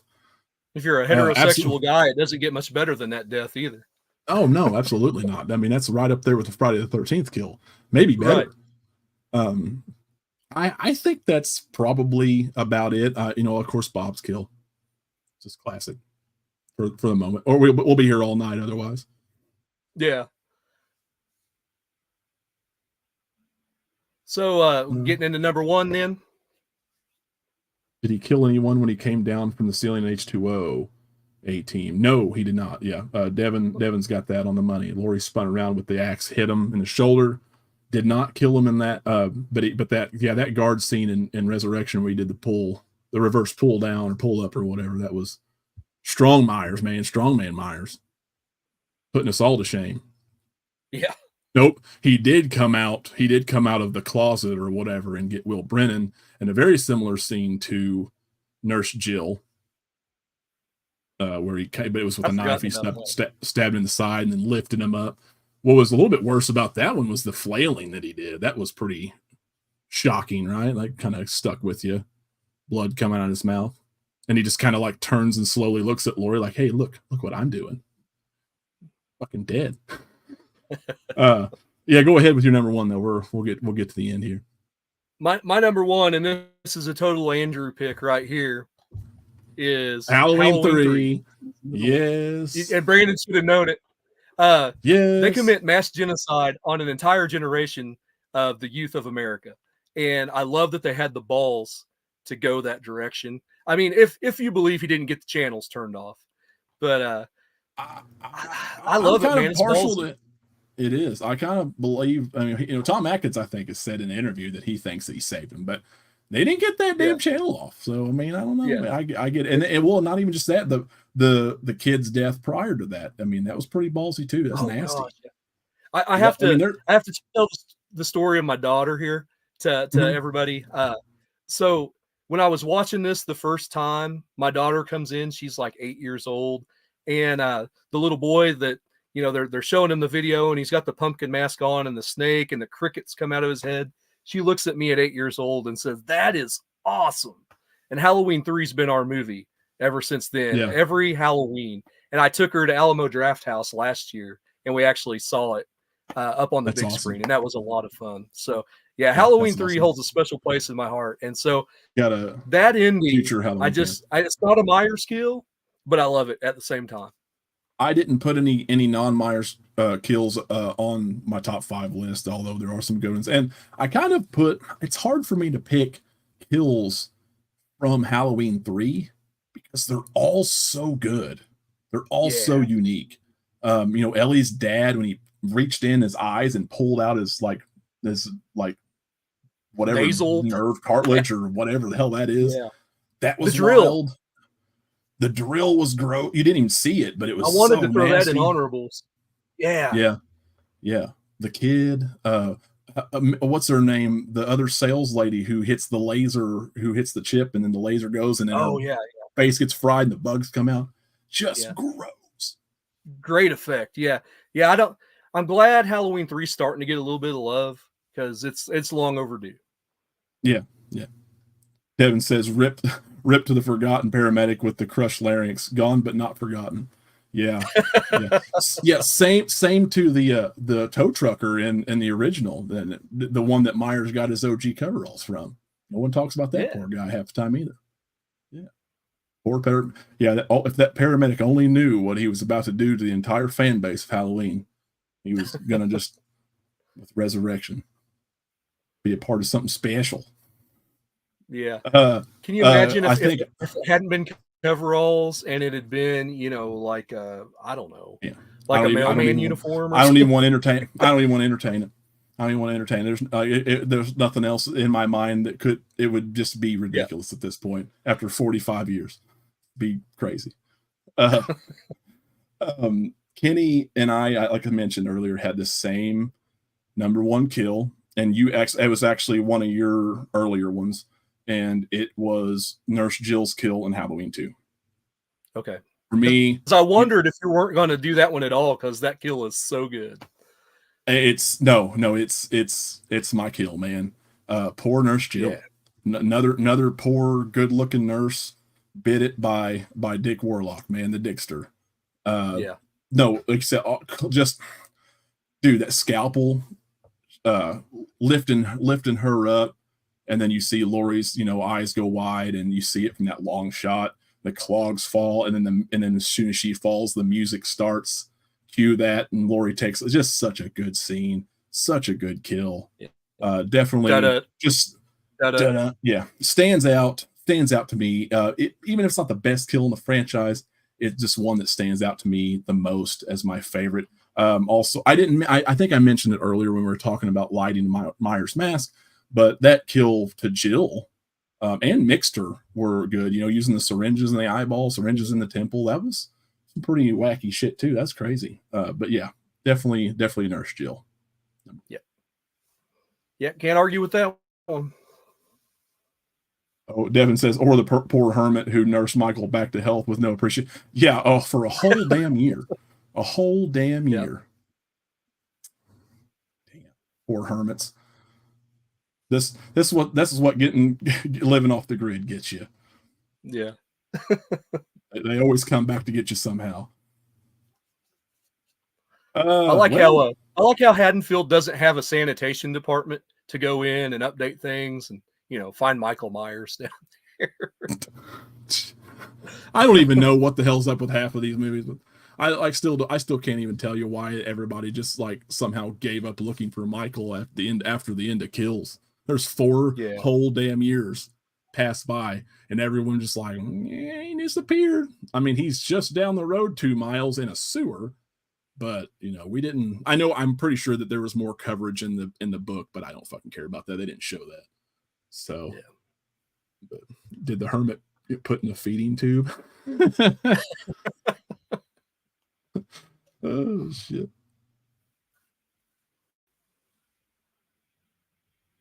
Man, real Michael Myers, man, kills are too hard to choose from. Absolutely. Yep. So there's still some that I like. Marcus and Vanessa's death and kills was hilarious when he kicked that door open and she shot herself. He stabbed Marcus through the eyeball. Good practical effects. Kelly Meeker's death. Mr. Garrett's death in Halloween 2 with the hammer. Very similar to the sheriff or deputy or whatever in Friday the 13th Part 2, getting a hammer to the head. The girl in the beginning of Friday 2, it's just kind of unsettling how he just jumps up all of a sudden. I can't remember the girl's name right off the top of my head. Oh, yeah, and Halloween 2, Alice. Yes. Yeah. I cannot believe that I forgot that, guys. That would have probably, that might have made, that's high up there. I don't know if it made my top 5. That's high up there for sure. 6. So that's very similar to Sarah. That one as a kid absolutely messed with me. I'll never forget. I don't know what year it was. I don't know what age I was. I was young, but I was at my grandma's, and I've told the story in my Macho Movie Madness, I think. But watching Halloween 2 for the first time, I just missed Halloween 1, and I saw Halloween 2, and I'd always kind of seen it, back in the golden days of the video store. I would go to the horror section and look at all the front cover art of these movies, and of course, Mom would never let me get them, but Halloween always stood out to me. Those covers, seeing Jamie on the front, in that little clown costume with the Myers mask and the knife and stuff. Anyway, I just happened to catch it on a channel. It was a USA or what the hell it was, but it was like really late at night. Everybody's gone to bed. So I sit there on the couch, supposed to be asleep, watching Halloween 2. And they played the TV version a lot later, but for whatever reason, they played the theatrical cut that night. And the Alice death, which was not in the TV version, fucked with me bad. Him springing out of there, and then I think it was just her face and that blood splatter. It seems so nothing now compared to what we've seen. You know what I mean? But for whatever reason, man, just that poor girl being new to the horror franchise, just minding her own damn business, just finding out about these murders, and the dude sneaks in her house. Terrible peripheral vision. Don't know what the hell. She actually looked that way and didn't see him just down in the magical Myers. But yeah, it fucked with me, guys. It did. I won't lie. These are the questions. Devin, rip Blockbuster and Hollywood Video. Yeah, we had Blockbuster and Rolla, but we had Family Videos. We actually had, these were a couple local town video stores in our town. Andrew, you grew up here in Houston, but you had a couple small ones, and then we had a couple in our town. But Brandon, of course, I keep getting on to him. He used to own a video store up until a few years ago, and I keep getting on to him. He needs to do a video on what it was like to run a movie rental place, kind of in the last days, and the struggle. And I think people would like that. And if you would comment in this section so he can see it, because trying to get me to video. You know what? It probably would. I just, I don't know if people want to see it or not. I don't. The thing is, I don't really know what to say. So it's just going to take me some time. I'm not really opposed to doing it. But yeah, I'd worked at one in my town, and in a small town, like 2,500 people. So we were way behind the times. As far, when we're about 6 to 8 months behind trends here. We're 6 months behind. Things go south in the city, it takes a little while for it to get here. And that's kind of what happened when Blockbuster started going down. Family Video was still kind of thriving a little bit for a while. But you know, when Redbox didn't come into our town either for a long time. But they finally put a Dollar General brand new one in across the road from me, and the fuckers put a Redbox right in front of the store, right across the road from me, so I can see everybody leave my store when I didn't have it in and go, or they had too big of late fees because they never took care of their shit, and walk across the road and get it from there. Oh, it was just, it's the way of the world, but it just. And then streaming comes along. You know, I don't think it bothered me, and I'll have to put this in the video, I guess. I didn't think it bothered me as much until people who are like, oh, we support you, we love you, it's a big pillar in our community, and then still go across the street and get it from Redbox, you know, just sneakily. And I think that probably not so much hurt me, but pissed me off a little bit more than anything. But it was fun, man. It was the best job I've ever had, ever. You know, this would be a cool job, but you know, it's not my job. But it's just a hobby right now. But that was the funnest job I've ever had. There's not really a whole lot going on, not much to it. But man, it was good, man. It was a good time. I worked there for 8 or 7 or 8 years, something like that, and all together. But you know, like I think I worked for my old boss, who was one of the best bosses I've ever had. Probably the best boss I've ever had, Jeremiah. And I don't think he'll ever listen to this, but if he does, I love you very much, man. Thank you for everything you did for me. Yeah, I worked with him for a few years, and then I bought it from him, and it was a way to test myself. It was a way to do something different and do something for me, because I'm not the conventional job type of guy. A lot of times I have a real problem with authority. And you'll come to find that out as you get to know me, probably. But anyway, yeah, it was great. It was a good time. It's just unfortunate that it comes such a bad time in the world of video and movies, and just things not the same anymore, unfortunately. Anyway, I won't bore you with everybody with that. Maybe I'll do something one of these days. Yeah, you already went too long-winded on that.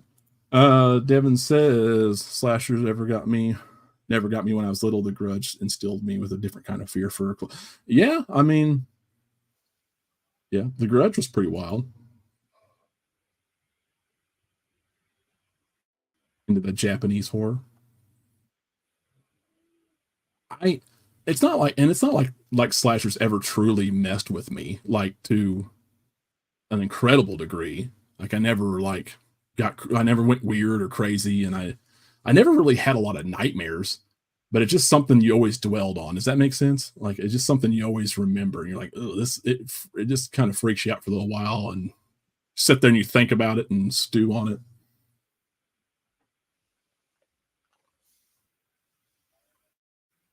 Not if I see you first, says. I worked at Hollywood Video, best job ever. Love recommending to customers. Got another fellow movie rental employee here, former. I loved it, man. I loved it so much. Such a good job, man. Yeah, and we always talked about doing Macho Movie Madness in Brandon's store, but you'd have people trying to knock on the door or return a movie through the Dropbox or something. Well, that's no, it would have, that back wall with all the new releases would have been such a good like backdrop for everything. But yeah, that return shoot was, and just, I mean, you could hear it. It's all metal. Just you can hear it from a mile away. Yeah. But oh man, it's such a good experience for me. It didn't work out, and that sucks. And it's something I've got to pay for a little while, but that's okay because I did it, and I could say I did it, and it was still fun. Yeah. So now I'm back to the old grindstone, working another job. Can't say too much. They'll be mad. Yeah, working with me. So no, that's the best part about it for sure. Yeah, but for reals. Well, shit, guys. Been on here for a couple hours now, a little over. Does anybody got any questions? Any last minute questions for us? If not, we can start wrapping things up. Yeah. And remember, we'll be on in 2 nights doing this again. Yeah. With Friday. Halloween 2 versus Halloween 4. Yeah, we already did Friday versus Halloween. Which I'm so used to saying Friday 2 versus Halloween 2. It just rolls off. Halloween 2 versus Halloween 4. It's what we consider our top sequels probably, and that I think that was the best way to go about it. So I think it'll be a cool episode. Everybody will kind of get to join us with on the verses. That's one of like our favorite things to do on Macho Movie Madness, and we're not super professional at all this, but we love to talk about movies and pit them head to head. We do a lot of action stuff over there if you guys want to check that out. Yeah, we just did Lethal Weapon 1 versus 2, and that was a lot of fun. We had fun with that. Yeah. That was a tough one. And Andrew, he's got Drew Reviews. Go check that out. He does a lot of sci-fi action, and of course, me. If you're here because of Smith's Grove, I've got a lot more going. I wanted to get these out of the way before I really got heavy into Friday the 13th. I just released that first one. Devin says, I will leave you with this. The next Friday film will be the 13th film in the Jason's franchise, if you include Freddy vs. Yeah, it will. Very good. Well, they got to do something special then, man. Not just that TV show. They got to really do something big for that one, I feel like, and hopefully good. But anyway, check us out on those channels there. I've got Friday the 13th Part 2 coming out soon. I'm still kind of in production on that one because I've been trying to get caught up on everything else and then focus on these first couple streams that we're going to be doing. So I'm going to be going hot and heavy in that. It seems like the Fog and the Faculty reviews that I'm going to do or keep getting pushed back further and further, but I will do those fairly soon, just kind of in between, I think, here and there. Hopefully I'll get both of those out by the end of the year. Hopefully one of them. Yes, he has. You know what? He it can't be that bad, right? You would think. We've already had the Leprechaun. So Jason can do. They've been. Yeah, and the Leprechaun's been in the hood. So I mean, was it I think twice? Was it once or twice? Yeah. But we've already had Jason Goes to Hell, and we've already had Jason X. And if it's even close to what the reboot was like, I'm all for it. I love the reboot. Yeah, that was the strongest reboot out of all the reboots back in the early 2010s and whatever. So anyways, guys, just check those out if you can. Drop a like, subscribe if you want to, if you like what you see. Please consider joining us Tuesday night for verses. That'll be a fun time. We always love doing those. If you're around tomorrow around noon Central Time, just make that note. I will be ranking the Halloween films live, so I'll be doing that. So thank you guys so much for joining us. And Devin says Friday 09 is his favorite Friday movie. Hey, it's up there for me too. But that ranking's coming way down the line. But yeah, it's very good. I really enjoyed that one. But yeah, thank you guys so much for joining us. We really, really appreciate it. And I hope to see you over the next couple days. So with that said, we're out of here.